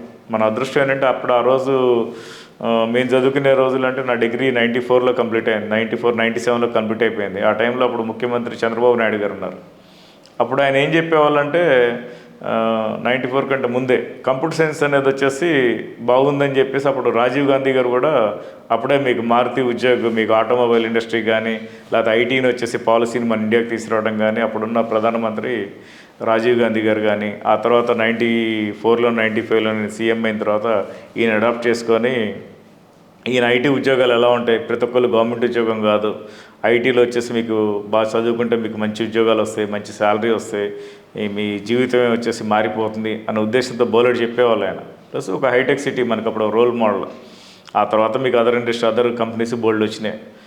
అప్పుడే కదా మనకి మెయిన్ చదువుకోవడం స్టార్ట్ చేసింది మన వాళ్ళు. అప్పుడేంటి మన దగ్గర ఇక్కడ కూడా తక్కువే ఉండేవి, మీకు ఎంసీఏ కాలేజ్ కానీ ఇంజనీరింగ్ కాలేజ్ కానీ. పోతే ఏంటి అప్పుడు మనకు మహారాష్ట్ర కానీ తమిళనాడు కానీ కర్ణాటక కానీ వెళ్ళిపోయేవాళ్ళం. బట్ అక్కడ పోయినా కానీ అప్పుడు కన్సల్టెన్సీ కూడా మేము మెయిన్ సక్సెస్ అవడానికి కారణం ఏంటంటే మన ఆంధ్రప్రదేశ్ నుంచి ఎక్కువ మంది వచ్చేవాళ్ళు పిల్లలు చదువుకోవడానికి. ఆంధ్రప్రదేశ్లో ఎక్కువ మంది రావడంతో పాటు మనం తమిళనాడు చూసినా కర్ణాటక చూసినా లేకపోతే మహారాష్ట్ర పై చూసినా కానీ ఈ ఇన్స్టిట్యూషన్లు ఏంటంటే మోర్ దాన్ 90% 95% వచ్చేసి మన పిల్లలే ఉండేవాళ్ళు. అంటే వాళ్ళకి అవేర్నెస్ లేదు అప్పుడు ఆ టైంలో. ఇంకా అప్పటికి ఏంటంటే మీకు నార్త్ చూసుకున్నా కానీ తమిళనాడు చూసుకున్నా కానీ కర్ణాటక చూసుకున్నా కానీ వాళ్ళు అదే ఓల్డ్ స్టైల్లో డిగ్రీ చదువుకుంటూ వచ్చేసి గవర్నమెంట్ ఉద్యోగం వస్తుందా లేకపోతే వచ్చేసి ఇంకేదైనా ఉద్యోగం వస్తుందా, సివిల్ సర్వీసెస్ ఇట్లా ప్రయత్నాలు చేసేవాళ్ళు. అంటే మనం ఏంటి వాళ్ళు స్టార్ట్ చేయడం వచ్చేసి అప్ టు 2012 నేను చూసినంత వరకు 2010-12 వరకు మన ఏపీ స్టూడెంట్స్ ఎక్కువ చదువుకునేవాళ్ళు. మీరు ఈరోజు చూసినారంటే ఆ రోజు తీసుకున్న ఎడ్యుకేషన్ పాలసీ వల్ల కానీ ఇండస్ట్రీస్ పాలసీస్ వల్ల కానీ ఐఐటీస్లో చూసుకున్నా కానీ మీకు మోర్ దాన్ 50%. అంటే మన దగ్గర అప్పుడు ఇన్స్టిట్యూషన్స్కి నామ్స్ ఎలా ఉన్నాయంటే మీకు ఒక స్కూల్ పెట్టుకుందాం అనుకున్నా కానీ, ఒక జూనియర్ కాలేజ్ పెట్టుకుందాం అనుకున్నా కానీ, ఒక డిగ్రీ కాలేజ్ పెట్టుకుందాం అనుకున్నా కానీ కొంచెం నామ్స్ చాలా గట్టిగా ఉండే, ఇన్వెస్ట్మెంట్ ఎక్కువయ్యేది. అప్పుడంటే మనకు కావాల్సింది ఇందాక మేము చెప్పాము ఒక ఇండస్ట్రీ వచ్చింది. ఇండస్ట్రీకి మెయిన్ కావాల్సింది ఏంటి, హ్యూమన్ రిసోర్స్ డెవలప్మెంట్ ఏంటి, ఎడ్యుకేషన్ పరంగా కానీ అదర్ పరంగా వచ్చేసి మనం డెవలప్ చేయాల్సింది ఏంటి ఒక ఇన్స్టిట్యూషనే కదా. ఇప్పుడు ఇన్స్టిట్యూషన్స్ ఎప్పుడైతే లిబరలైజ్ చేసుకుంటూ వచ్చారో మన దగ్గర చదువుకునే పిల్లలు ఎక్కువ మంది అయిపోయారు, నెంబర్ ఆఫ్ పీపుల్. దానివల్ల ఏంటంటే మీరు రోజు ఐఐటీస్ చూసుకున్నా కానీ ఐఎమ్స్ చూసుకున్నా కానీ ఎనీ సెంట్రల్ గవర్నమెంట్ ఇన్స్టిట్యూషన్స్ చూసినా కానీ మోర్ దాన్ 50% మన తెలుగు పిల్లలే ఉంటున్నారు. ఇంత అవేర్నెస్ మన స్టేట్కి వచ్చిందంటే మెయిన్ కారణం ఏంటి, ప్లస్ పేరెంటల్ కేర్. ఎస్పెషల్లీ మన ఆంధ్రప్రదేశ్ విషయానికి వస్తే ఒక పేరెంట్ ఒకసారి వచ్చి ట్రాక్లో పెట్టిపోయిన తర్వాత ఆ డెస్టినేషన్ వచ్చేంత వరకు కేర్ తీసుకొని చదివిస్తాడు. దానివల్ల ఏంటంటే తర్వాత మన భవిష్యత్తు కూడా ఇబ్బంది లేదు, తర్వాత మంచి ఉద్యోగం వస్తుంది, మన లైఫ్ స్టైల్ బాగుంటుంది, మనం ఇట్లా డెవలప్ అయ్యాం. అది ఇంకా మీకు మిగిలిన స్టేట్స్ అంటే ఆఫ్టర్ 2010 వాళ్ళు చదవడం స్టార్ట్ చేశారు. అప్పటి వరకు మనమే హెడ్ ఉన్నాం. మీరు ఇప్పుడు అమెరికా చూసుకున్నా, ఆస్ట్రేలియా చూసుకున్నా, యూకే చేసిన అదర్ యూరోపియన్ కంట్రీస్లో కూడా మన డిమాండ్ ఎక్కువగా ఉంది. ఇప్పుడు పాపులేషన్ మనదే ఎక్కువ పెరిగిపోయింది. కాబట్టి ఏంటంటే ప్రభుత్వాలకు నేను ఇచ్చేది ఒకటే, మా ఆకలి రాజ్యం రోజుల్లో మాకు కులం లేదు, ప్రాంతం లేదు, మా కులం లేదు, మతం లేదు, ప్రాంతం లేదు. ఆ చదువుకునే రోజుల్లో కూడా అందరం వచ్చేసి హ్యాపీగా ఫ్రెండ్లీగా ఉండేవాళ్ళం. ఎప్పుడైతే మనకి డెవలప్మెంట్ అయ్యి ఇదంతా అయిన తర్వాత ఏంటంటే ఇప్పుడు వచ్చేసి కొంచెం కంఫర్టబుల్ జోన్కి వచ్చిన తర్వాత చూస్తున్నాంగా మనం లైవ్లీ ఎగ్జాంపుల్స్. ఒక కులం గురించి చూస్తున్నాం, ఒక ప్రాంతం గురించి చూస్తున్నాం, ఒక మతం గురించి చూస్తున్నాం. అదంటే నేను అనవసరమైన డిస్కషన్స్ మేము చదువుకునే గ్రూపుల్లోనే మేము చచ్చిపోతున్నాం అసలు వీటిని చూసి. కాబట్టి ఏంటంటే మెయిన్ పొలిటీషియన్స్ కానీ గవర్నమెంట్స్ కానీ మెయిన్ కామన్ మ్యాన్ కానీ కొంచెం విజ్ఞతతో ఉండి మన పాస్ట్ ఏంటి, మన ప్రజెంట్ ఏంటి, మన ఫ్యూచర్ ఎలా ఉండాలి అనేది వచ్చేసి కొంచెం ఇంటెలిజెంట్గా ఆలోచించుకుంటూ వచ్చేస్తే బాగుంటుందని చెప్పేసి నేను చెప్పదలుచుకున్నాను. ఇప్పుడు మీరైతే ఇక్కడ ఒక కన్స్ట్రక్షన్ అయితే చేస్తున్నారు, ఇందాక మనం మాట్లాడుకున్నాం కదా.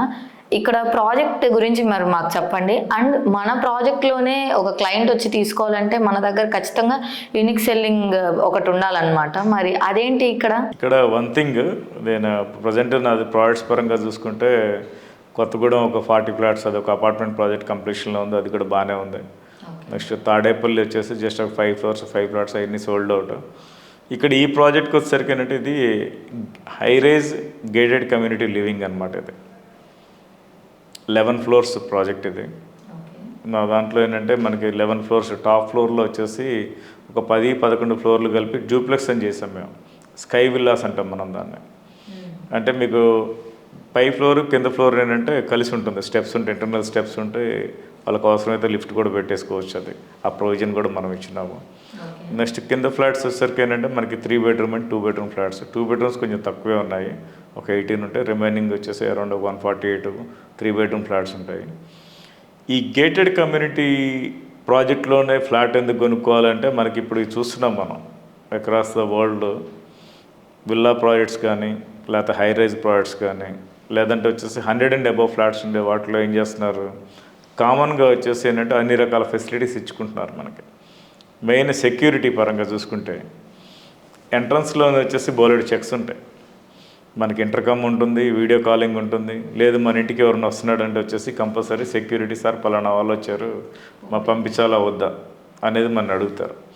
మనం వీడియో ప్రాసెస్ పెట్టుకున్నట్టు ఆ వ్యక్తి ఎవరు వచ్చారో కూడా మనం చూసుకోవచ్చు. ఆ ఫెసిలిటీస్ అన్ని మనం ఇస్తున్నాం. నెక్స్ట్ వీటితో పాటు ఇంకోటి ఏంటంటే మనకి వీటిలో ఎమ్యూనిటీస్ అంటాం మనం. గేటెడ్ కమ్యూనిటీకి వచ్చేసరికి మనకి అరౌండ్ నా దాంట్లో 184 ఇంక్లూడింగ్ డూప్లెక్స్ ఫ్లాట్స్ ఉంటాయి. ఈ డూప్లెక్స్ ఫ్లాట్స్లో డూప్లెక్స్ ప్లస్ అదర్ ఫ్లాట్స్ అన్నీ కలిపి ఎమ్యూనిటీస్. వీటికి ఏంటంటే మెయిన్ మన క్లబ్ హౌస్లో మనం వచ్చే ఫెసిలిటీస్ ఏముంటాయి, మనకి ఇండోర్ గేమ్స్ ఇస్తాము, నెక్స్ట్ వచ్చేసి ఒక సూపర్ మార్కెట్ ఇస్తున్నాము, నెక్స్ట్ వచ్చేసి ఫంక్షన్ హాల్స్ కూడా ఇక్కడే ఇస్తున్నాం మనం, ప్లస్ ఒక ఎయిర్ కండిషన్ రెస్టారెంట్ కూడా ఇన్సైడ్ ఇచ్చినాం మనం. ఈ రోజున్న కల్చర్లో ఏంటంటే వైఫ్ అండ్ హస్బెండ్ వచ్చేసి ఇద్దరు పని చేసుకుంటున్నారు జనరల్గా. లేదు వాళ్ళకి ఏదైనా అకేషన్ ఉంటుంది, కిందనే కెఫ్టేరియా ఉందంటే అక్కడ వచ్చేసి కావాల్సిన ఆర్డర్ పెట్టేసుకోవచ్చు. నెక్స్ట్ బ్యాంక్వెట్ హాల్స్ ఇచ్చినాము. మన ఇంట్లోనే హౌస్ వారీగా వచ్చేసి ఏదైనా ఫంక్షన్స్ అప్ టు వచ్చేసి ఒక 150-200 కెపాసిటీ ఫంక్షన్స్ వచ్చేసి బయటికి పోయే పని లేకుండా ఇక్కడే చేసేసుకోవచ్చు. ప్లస్ ఈరోజు బిజీ లైఫ్లో వచ్చేసి ఎక్కడికో బయటికి పోయి సెలూన్ కోసం మళ్ళీ పోయే పని లేకుండా ఇక్కడే మనకు వచ్చేసి బ్యూటీ పార్లర్ ఇందులోనే ఉంటుంది. అదేవిధంగా ఏంటంటే మీకు కిటీ పార్టీ హాల్స్. ఈరోజు కల్చర్లో ఏంటంటే నా దాంట్లో 184 ఫ్యామిలీస్ ఉన్నాయంటే ఈ లేడీస్ అందరూ కానీ లేకపోతే మగవాళ్ళందరూ కానీ వీళ్ళు జనరల్గా గ్రూప్స్ అవుతూ ఉంటారు. వీక్లీ వచ్చేసి ఏదో ఒక ప్రోగ్రామ్ పెట్టుకుంటూ ఉంటారు. లేదా సపోజ్ నేనున్నాను, నా రోటరీలోనే వచ్చేసి 10-15 మంది ఉంటారు. ఆ రోటరీ సంబంధించిన ప్రోగ్రామ్స్ వచ్చేసి అక్కడ పెట్టుకోవడం కానీ, లేకపోతే ఈ మధ్య మనం చూస్తూ ఉంటాం కిటీ పార్టీస్ అంటాం మనం. మీ చిన్నది వచ్చేసి బ్యాంక్వెట్ హాల్ కూడా ఒకటి ఇచ్చాం, కిటీ పార్టీ హాల్ అంటాం మనం దాన్ని. అరౌండ్ ఒక 20-30 గ్యాదరింగ్ అక్కడే వచ్చేసి గ్యాదర్ అయ్యి వాళ్ళకి కావాల్సిన పిచ్చా పార్టీ చేసుకొని ఇంకేదన్నా వచ్చేసి యాక్టివిటీస్ కానీ ఆ హాల్లో చేసుకునేటట్టు ఫెసిలిటీస్ ఇచ్చాం. ప్లస్ దీంతోపాటు ఏంటంటే గెస్ట్ బెడ్రూమ్స్ అంటాం మనం. అంటే జస్ట్ లైక్ ఏ హోటల్ రేట్స్ ఉండవు కానీ ఇక్కడ ఏంటంటే నామినల్గా వచ్చేసి మనం 4 ఎక్స్ట్రా రూమ్స్ ఇచ్చినాం మనం. క్లబ్ హౌస్లోనే ఉంటాయి మనకి అవి ఏంటంటే మనకి నామినల్ రేట్స్కి ఉంటాయి. ప్లస్ మన ఇంట్లో వచ్చేసి అకామిడేషన్ సరిపోలేదు, ఎక్స్ట్రా ఏదైనా కావాలంటే అక్కడ బుక్ చేసుకొని అందులో మనం తీసేసుకోవచ్చు. నెక్స్ట్ బ్యూటిఫుల్గా వచ్చేసి ఒక లాంజ్ ఒకటి ఇస్తాం మనం, ఎగ్జిక్యూటివ్ లాంజ్ ఏంటంటే జనరల్గా మన ఇంటికి ప్రతి ఒక్కరిని మనం పిలవాల్సిన పని లేదు. ఆ క్లబ్ హౌస్కి వచ్చేసి ఎవరిని బయట నుంచి క్లయింట్స్ కానీ ఫ్రెండ్స్ కానీ లేకపోతే అదర్ వ్యక్తులు ఎవరైనా వచ్చారు, బిజినెస్ పీపుల్ వచ్చారు, క్లబ్ హౌస్కి రమ్మని చెప్పేసి అక్కడే కూర్చొని మాట్లాడుకొని పంపించేసుకోవచ్చు. నెక్స్ట్ సూపర్ మార్కెట్, ఏ ఐటెం కావాలన్నా కానీ మెయిన్ ఐటమ్స్ ఏదైతే ఉన్నాయో హౌస్ వారి అవసరాలు అక్కడే పోయి కొనేసుకోవచ్చు. ప్లస్ చుట్టూ ఇంకోటి అంటే ప్లే ఏరియాస్ ఉంటాయి మనకి. ప్లే ఏరియాస్ ఏంటంటే ఇన్ ద సెన్స్ మనకి టాక్లెట్ ఏరియాస్ అని చెప్పాను కదా, మన దాంట్లో బ్యూటిఫుల్గా వచ్చేసి ఒక డయాస్తో పాటు బ్యాడ్మింటన్ కోర్ట్ ఒకటి ఓపెన్ ఇచ్చినాము, స్విమ్మింగ్ పూల్ ఒకటి ఇచ్చినాను నేను, స్విమ్మింగ్ పూల్తో పాటు బాస్కెట్బాల్ కోర్ట్ ఇచ్చినాను. ప్లస్ ఇంకోటి ఏంటంటే ఈ ఫ్యామిలీస్ అందరు కలిసి ఈరోజు మెయిన్ కల్చర్ మనం చూస్తూ ఉంటే టుగెదర్ ఫెస్టివల్స్ కానీ యాన్యువల్ సెలబ్రేషన్స్ కానీ బాగా చేసుకుంటున్నారు. నేను ఇక్కడ ఎక్కడైతే సెంట్రల్ కోర్ట్ యార్డ్ అని కరెక్ట్ ఫ్లాట్స్ మధ్యలో వచ్చేసి ఒక ఓపెన్ స్పేస్ ఇచ్చేసి దాంట్లో బ్యూటిఫుల్ డయాస్ ప్లస్ గ్రౌండ్ ఇచ్చినాం మనం. దానివల్ల ఏంటి మీకు యాన్యువల్ టుగెదర్ సెలబ్రేషన్స్ ఏదన్నా కానీ అక్కడ చేసుకొని అక్కడ గ్యాదర్ అవ్వచ్చు. ప్లస్ ఎంతసేపు అని చెప్పేసి మన అపార్ట్మెంట్ ఉంది, కిందకైతే పోలేం కదా, కింద దిగడానికి ప్లేస్ ఉండదు. అదే గేటెడ్ కమ్యూనిటీ అనుకోండి, ప్లెంటీ ఆఫ్ ప్లేస్ ఉంటుంది. మంచిగా ఇంట్లో వచ్చేసి అమ్మమ్మలు తాతయ్యలు ఉన్నా కానీ, నాయనమ్మలు ఉన్నా కానీ, లేకపోతే మనవాళ్ళని తీసుకొని, లేకపోతే ఇంట్లో వైఫ్ వచ్చేసి పిల్లల్ని తీసుకొని హ్యాపీగా కిందకు వచ్చేసి టైం స్పెండ్ చేసుకొని ఆడుకొని, లేకపోతే వాకింగ్లు చేసుకొని పైకి వెళ్ళొచ్చు. లేదు ఎయిర్ కండిషన్ జిమ్ ఉంటుంది, వ్యాయామం కావాలంటే అక్కడే చేసేసుకోవచ్చు. ఇటువంటి ఫెసిలిటీస్ అన్నీ ఉంటాయి. ప్లస్ హైలీ సెక్యూర్డ్ మెయిన్ ఆ భద్రత కోసం. ఇప్పుడు మాకు జైవేరి ఉంది, మురళీమోహన్ గారు, ఆయన బోలెడు విల్లా ప్రాజెక్ట్స్ ఉన్నాయి, అపార్ట్మెంట్ ప్రాజెక్ట్స్ ఉన్నాయి. ఆయన ఏంటంటే ఇండిపెండెంట్ కట్టుకొని ఉండొచ్చు ఆ లెవెల్కి. బట్ అటువంటి వ్యక్తులు కూడా ఏంటంటే ఈ గేటెడ్ కమ్యూనిటీలో అపార్ట్మెంట్స్లో వచ్చేసి బిగ్ స్పేస్ ఉన్న వాటిలో ఉంటూ ఉంటారు. ఎందుకంటే మెయిన్ సెక్యూరిటీ పరంగా అది. ఈవెన్ నేను కూడా వచ్చేసి ఎక్కడైతే ఫ్లాట్స్ ఉన్నాయో మేము కట్టే వాటిలో నేను కూడా ఫ్లాట్ ఉంచుకుంటాను. ఎందుకంటే మనం అంత కాన్ఫిడెంట్గా వచ్చేసి మంచి సర్వీసెస్తో మనం వచ్చేసి ప్రొవైడ్ చేస్తాం. నేను కూడా అక్కడే ఉంటాను నేను. అదే మన గుడ్ విల్ చెప్తూ ఉంటుంది. ప్లస్ ఈ రోజున్న రేట్లు వచ్చేసి నేను చెప్పున్నాను కదా ఆల్రెడీ మీకు, క్యాపిటల్ డివిజన్ వల్ల హై రేట్స్ అయితే లేవు ఇక్కడ. ఇప్పుడు ఎవరైనా కొనుక్కోగలిగినా కానీ డెఫినెట్గా they will get very good returns in future. ఇప్పుడు ఇంకోటి ఏంటంటే మన ప్రాజెక్ట్కి వచ్చేసి అన్ని రకాల బ్యాంక్ అనుమతులు ఉన్నాయి, ప్లస్ డౌన్ పేమెంట్కి ఆప్షన్స్ ఉన్నాయి, బ్యాంక్ లోన్ ఫెసిలిటీస్కి మంచి ఆప్షన్స్ ఉన్నాయి. ఎవరిని ఇంట్రెస్ట్ ఉండి కనుక వస్తే మేము మొత్తం మేమే ఎక్స్ప్లెయిన్ చేస్తాం, లేకపోతే మా పర్సన్స్ ఎవరిని ఎక్స్ప్లెయిన్ చేస్తారు.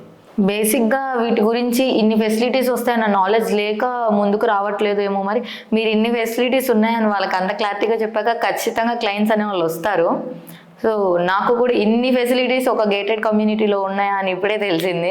సో బేసిక్గా మనం ఎక్కడికి వెళ్ళే అవసరం లేదు, చక్కగా ఒక చోటే ఉండి మనకు కావాల్సిన అన్నీ ఉంటాయి. ఎందుకంటే ఇప్పుడు బేసిక్గా పేరెంట్స్ ఇద్దరు బిజీగా ఉంటున్నారు, జాబ్ హోల్డర్స్ అయిపోవడం వల్ల. ఇక్కడ ఉంటే కిడ్స్ కూడా ఒంటరిగా ఉన్నా సేఫ్గా ఉంటారు. సో ఆ ధైర్యం అయితే ఖచ్చితంగా పేరెంట్స్. ఏంటంటే ఇక్కడ మీకు ఈ లొకేషన్ అడ్వాంటేజ్ మెయిన్. జనరల్గా ఏంటంటే మనకి కన్స్ట్రక్షన్ లైన్లో మేము చూసుకునేది ఏంటంటే మెయిన్ సాయిల్ ఒకటి బాగుండాలి, ప్లస్ వాటర్ మెయిన్ అనమాట క్రైటీరియా. ఇక్కడ ఏంటంటే మేము ఈ ఏరియా సెలెక్ట్ చేసుకోవడానికి మెయిన్ కారణం ఏంటంటే మాది ఇదంతా రెడ్ సాయిల్, ప్లస్ వాటర్ కూడా వచ్చేసి చాలా బాగుంటుంది, డైరెక్ట్గా వచ్చేసి పట్టుకొని తాగేయచ్చు, అంత బాగుంటాయి, స్వీట్గా ఉంటాయి నీళ్ళు. మనకి ఈ లొకేషన్ చూసుకుంటే మీకు విజయవాడ కానీ గుంటూరు కానీ చెప్పుకోవడానికి కృష్ణా డెల్టా కానీ సర్టెన్ లొకేషన్స్లోనే వాటర్ బాగుంటుంది. అదర్వైజ్ ఏంటంటే కృష్ణా వాటర్ మున్సిపల్ లైన్ మీద డిపెండ్ అవ్వాలి. బట్ మా ప్రాజెక్ట్కి వచ్చేసి అవసరం లేదు, మేము 5 బోర్స్ వేసాం, ప్లెంటీ ఆఫ్ వాటర్ ఉంటుంది. ఇంకోటి జియోగ్రఫికల్గా వచ్చేసి దీని సరౌండింగ్ చూసుకుంటే మాకు జస్ట్ ఒక 1.5-2 కిలోమీటర్స్ దూరంలోనే మనకి prestigious institution all India institute of medical sciences కానీ, plus state police head quarters DGP office కానీ ఇవన్నీ నియర్గా. నెక్స్ట్ వచ్చేసి మనకి municipal administration CDMA, commissioner of municipal administration, municipal development authority CDMA కానీ డిఫరెంట్ గవర్నమెంట్ ఆర్గనైజేషన్స్ అన్నీ కూడా మన చుట్టుపక్కలే ఉన్నాయి. మీకు ఒక 3-4 కిలోమీటర్స్ డిస్టెన్స్లో వచ్చేసి మీకు అటుపక్క మణిపాల్ హాస్పిటల్స్ కానీ, ఇటు NRI కానీ, ఎయిమ్స్ కానీ, నెక్స్ట్ ఇంకొచ్చేసి మీకు ఈవెన్ పొలిటికల్గా చూసుకున్నా కానీ పార్టీ ఆఫీసెస్ అన్నీ కూడా మీకు ఈ సరౌండింగ్లోనే ఉన్నాయి. ప్లస్ రాబోయే రోజులు ఏంటంటే మీకు మన హైదరాబాద్ చూసినాం, మనం నిమ్స్ చూసినామంటే ఎప్పుడో ఓల్డ్ ఇన్స్టిట్యూషన్, ఎర్లీ డేస్లో అంత డెవలప్మెంట్ లేదు.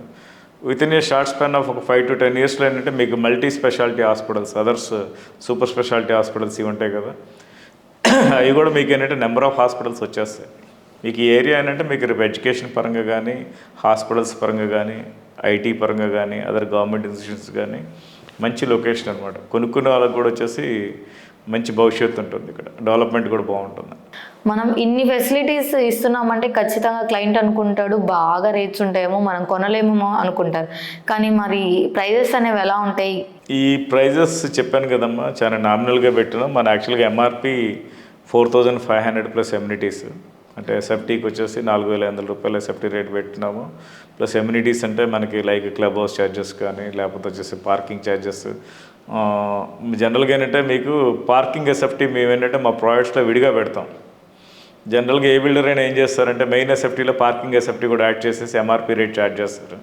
ఇప్పుడు లెట్ సపోజ్ పార్కింగ్ అంటే మినిమం ఒక 120 ఎస్ఎఫ్టీ ఇస్తాము, నాది MRP వచ్చేసి ఒక 124,500 రూపీస్ ఉంది. అంటే మేము పార్కింగ్ ఎస్ఎఫ్టీ కనుక నేను మెయిన్ ఎస్ఎఫ్టీలో యాడ్ చేస్తే 120 కానీ 130 ఎస్ఎఫ్టీ కానీ యాడ్ చేస్తారు. అంటే మీకు ఎంత పడుతుంది? ఓన్లీ పార్కింగే మనకు తెలియకుండా వచ్చేసి ఒక 5 to 6 lakhs ఛార్జ్ చేస్తూ ఉంటారు బయట. బట్ మా ప్రాజెక్ట్కి వచ్చేసరికి ఏంటంటే మెయిన్ ఎస్ఎఫ్టీలో మనం పార్కింగ్ యాడ్ చేయాలి. పార్కింగ్ ఛార్జెస్ కూడా చాలా నామినల్గా మినిమం వచ్చేసి ఒక 1,50,000 to 2 lakhs. అంటే బేస్మెంట్ ఒక రేటు, పైన ఒక రేటు. లేదు డబుల్ పార్కింగ్ కావాలి, డబల్ పార్కింగ్ కింద మనం బేస్మెంట్లో తీసుకున్నాం అంటే జస్ట్ 2,25,000 అవుతుంది. లేదు మనకి స్టిల్ట్లో తీసుకున్నాము, స్టిల్ట్లో వచ్చేసి మీకు జస్ట్ వచ్చేసి అరౌండ్ ఒక 3 lakhs పడుతుంది. అంటే ఇండివిజువల్గా తీసుకుంటేనే 2 lakhs, అది కాకుండా డబుల్ పార్కింగ్ కలిపి తీసుకున్నాం అనుకోండి ఒక 3 lakhsకి వచ్చేస్తుంది. అట్లా ఆ ఛార్జెస్ నామినల్గా పెట్టున్నాము. క్లబ్ హౌస్ వచ్చేసి అంటే 1 time మెంబర్షిప్ ఫీజ్ అని ఉంటుంది, అది వచ్చేసి జస్ట్ ఒకసారి 1 lakh కట్టుకుంటారు. Next other infra development charges. ఇప్పుడు ఇంత ప్రాజెక్ట్కి ఏంటంటే మనకి వచ్చేసి బేసిక్ ఇన్ఫ్రాస్ట్రక్చర్ అనేది మనం అన్నీ ఇవ్వాలి. మనం సెక్యూరిటీ పరంగా కానీ అదర్ ఫెసిలిటీస్ కానీ, నెక్స్ట్ వచ్చేసి ల్యాండ్స్కేపింగ్ అంతా డెవలప్ చేసి ఇవ్వాలి, నెక్స్ట్ ఫైర్ ఎక్విప్మెంట్స్ అన్ని చేయాలి, నెక్స్ట్ ఎలివేటర్స్ ఇవన్నీ ఉంటాయి. ఇవన్నీ ఇన్ఫ్రా కిందకి వస్తాయి. అది కూడా జస్ట్ నామినల్గా 75 rupees per SFT పెట్టున్నాము. మీకు ఇవన్నీ కూడా ఇందాక నేను చెప్పాను కదా, మీకు పార్కింగ్ కనుక అందులో యాడ్ చేసే రేటుకి మన ఎమ్యూనిటీస్ అన్నీ కూడా వచ్చేస్తాయి మీకు. అవును, గైడెడ్ కమ్యూనిటీలు ఇవన్నీ ఎంజాయ్ చేయొచ్చు కదా. మరి ఇంకొక విషయానికి వస్తే ఈ లొకేషన్ ఏంటంటే మీకు ఇప్పటం అంటే మీరు చూసినారు రీసెంట్గా కూడా బాగా సెన్సేషన్ అయిపోయింది ఈ ఏరియా కూడా. మనకి ఎక్కడ ఆంధ్రప్రదేశ్ కానీ లేకపోతే ఇండియాలో కానీ. నాది మెయిన్ అడ్వాంటేజ్ ఏంటంటే ఈ లొకేషన్కి నాకు జస్ట్ ఒక 1.5-2 kilometers అంటే తాడేపల్లి మండలంలో ఉంటుంది ఇప్పటం లొకేషన్. ఇది నాకు హైవే నుంచి ఏంటంటే నెంబర్ ఆఫ్ రూట్స్ ఉంటాయి. రోడ్ నెట్వర్క్ చాలా బాగుంటుంది. రోడ్ నెట్వర్క్ వచ్చేసి మీకు ఏంటంటే మనకి జస్ట్ హైవే నుంచి ఒక 1.2 kilometers ఉంటుంది. దీనికి ఏంటంటే డిఫరెంట్ రూట్స్, ఒకటి వచ్చేసి ఇటు ఆత్మకూరు రూట్ నుంచి వచ్చేయచ్చు, ఇంకోటి తాడేపల్లి నుంచి వచ్చేయచ్చు వయా కుంచనపల్లి. ప్లస్ పక్కనే మీకు చెప్పినాను కదా, మీకు డీజీపీ ఆఫీస్ కానీ, రెస్టారెంట్స్ కానీ, స్కూల్స్ కానీ, లేకపోతే అదర్ హాస్పిటల్స్ కానీ అన్నీ కూడా నియర్ బై డిస్టెన్స్లోనే ఉంటాయి మనకి. అది కూడా మేజర్ అడ్వాంటేజ్ జియోగ్రఫికల్గా, location advantage. Thank you so much sir. అంటే ఈ రియల్ ఎస్టేట్ అంటే బేసిక్గా పబ్లిక్ ఎలా ఉంటుందంటే కబ్జాలు వీటికి జోలికి వెళ్ళకూడదు, ఏదో ఉన్నాం కదా పర్లేదు అన్నట్టు ఉంటారు. కానీ ఇట్లా గేటెడ్ కమ్యూనిటీలో ఒక హౌస్ తీసుకోవాలి, ఇన్ని ఫెసిలిటీస్ వస్తాయని క్లియర్ కట్గా చెప్పారు. అండ్ ఒక నార్మల్ బ్యాక్గ్రౌండ్ హౌస్ నుంచి ముందుకొచ్చి ఇంతవరకు చదివి ఇంత సాధించారంటే ఎవరైనా సాధించవచ్చని మీరైతే ప్రూవ్ చేశారు. అట్లా సేవా రంగంలో ఇట్లా అన్ని రంగాల్లో మీరు ముందుకు ఉన్నారు. అండ్ ఇప్పుడు మా వ్యూవర్స్ చూసిన తర్వాత ఖచ్చితంగా తీసుకోవాలని అనుకుంటారు, ఒక ఇల్లు అయితే తీసుకోవాలి ఉండాలని ఒక ఐడియాలకు అయితే వాళ్ళు వస్తారు. అండ్ కొన్ని విషయాల గురించి కూడా మనం మాట్లాడాము, ఒక పాలిటిక్స్ కానీ ఏంటన్నా వాళ్ళు ఫ్యూచర్ చూస్ చేసుకోవాలనుకుంటే ఇది చూసిన తర్వాత ఖచ్చితంగా ఒక ఐడియాతో చూస్ చేసుకుంటారు ఫ్యూచర్లో ఎవరు రావాలి ఏంటి అనేది వాళ్ళ ఒపీనియన్కి తగ్గినట్టు. Thank you so much sir, అసలు మీ వాల్యుబుల్ టైంని మా కోసం స్పెండ్ చేసినందుకు. థ్యాంక్ యూ అమ్మా, thank you very much. All the best Diksha media also. మీరు బాగా డెవలప్ కావాలని చెప్పేసి మనస్ఫూర్తిగా కోరుకుంటున్నాను. థ్యాంక్ యూ సో మచ్ సార్. చూసారు కదా, ఇప్పుడు రియల్ ఎస్టేట్లో మనం ఒక ఇల్లు తీసుకోవాలి, ఇంటి మీద ఇన్వెస్ట్ చేస్తే ఎంత మంచిది అంటే ఇప్పుడు ఒకవేళ ప్రైస్ తగ్గినా ఇక్కడ మనకేమీ లేదని ఒక ఫాల్స్లో ఉంటారనమాట. సో అది కాదు, మనకి ఇక్కడ బయర్స్ టైం నడుస్తున్నప్పుడు మనం తీసుకుంటే ఫ్యూచర్లో ఖచ్చితంగా అవి పెరగచ్చు. అండ్ మనం తీసుకునే దానికి వర్త్ అయితే ఖచ్చితంగా ఉంటుందని చెప్పేసి అయితే మనకి కిరణ్ గారు చాలా బాగా ఎక్స్ప్లెయిన్ చేశారు. అండ్ ఏమీ లేని సిచ్యువేషన్ పొజిషన్ నుంచి చదివి వచ్చి కష్టపడి ఇక్కడ దాకా సక్సెస్ అయితే అయ్యారు. ఇట్లా యూత్ కూడా చేయొచ్చు, కాకపోతే మనం ముందు మంచిగా నాలెడ్జ్ అనేది గెయిన్ చేసుకొని ఒక వెల్ నాలెడ్జ్ పర్సన్ దగ్గర మనం ట్రైన్ అయ్యి ఒక బిజినెస్లోకి ముందుకెళ్తే బాగుంటుందని కూడా మనకైతే చెప్పారు. మీరు కనుక ఎవరైనా ఇట్లా గేటెడ్ కమ్యూనిటీలో ఒక ఫ్లాట్ కానీ ఏదైనా తీసుకుందాం అనుకుంటే కిరణ్ గారి పూర్తి డీటెయిల్స్ని ఈ వీడియోలో డిస్క్రిప్షన్లో అయితే మెన్షన్ చేశాను. మీకు ఏ డౌట్ ఉన్నా ఈ వీడియో చూస్తే అర్థమవుతుంది. ఇంకా ఏమైనా డౌట్స్ ఉంటే కనుక మేము ఇచ్చిన నెంబర్కి కాల్ చేసినా లేకపోతే ఆఫీస్కి వచ్చి కన్సల్ట్ అయినా మీకైతే అన్ని డౌట్స్కి క్లారిఫికేషన్ అయితే వీళ్ళు ఇస్తారు. అండ్ ఈ వీడియో కనుక మీకు నచ్చినట్లయితే please to like, share and subscribe to Diksha media. Next week మరో ఇంట్రెస్టింగ్ ఇంటర్వ్యూతో మళ్ళీ మీ ముందుకు వస్తాను.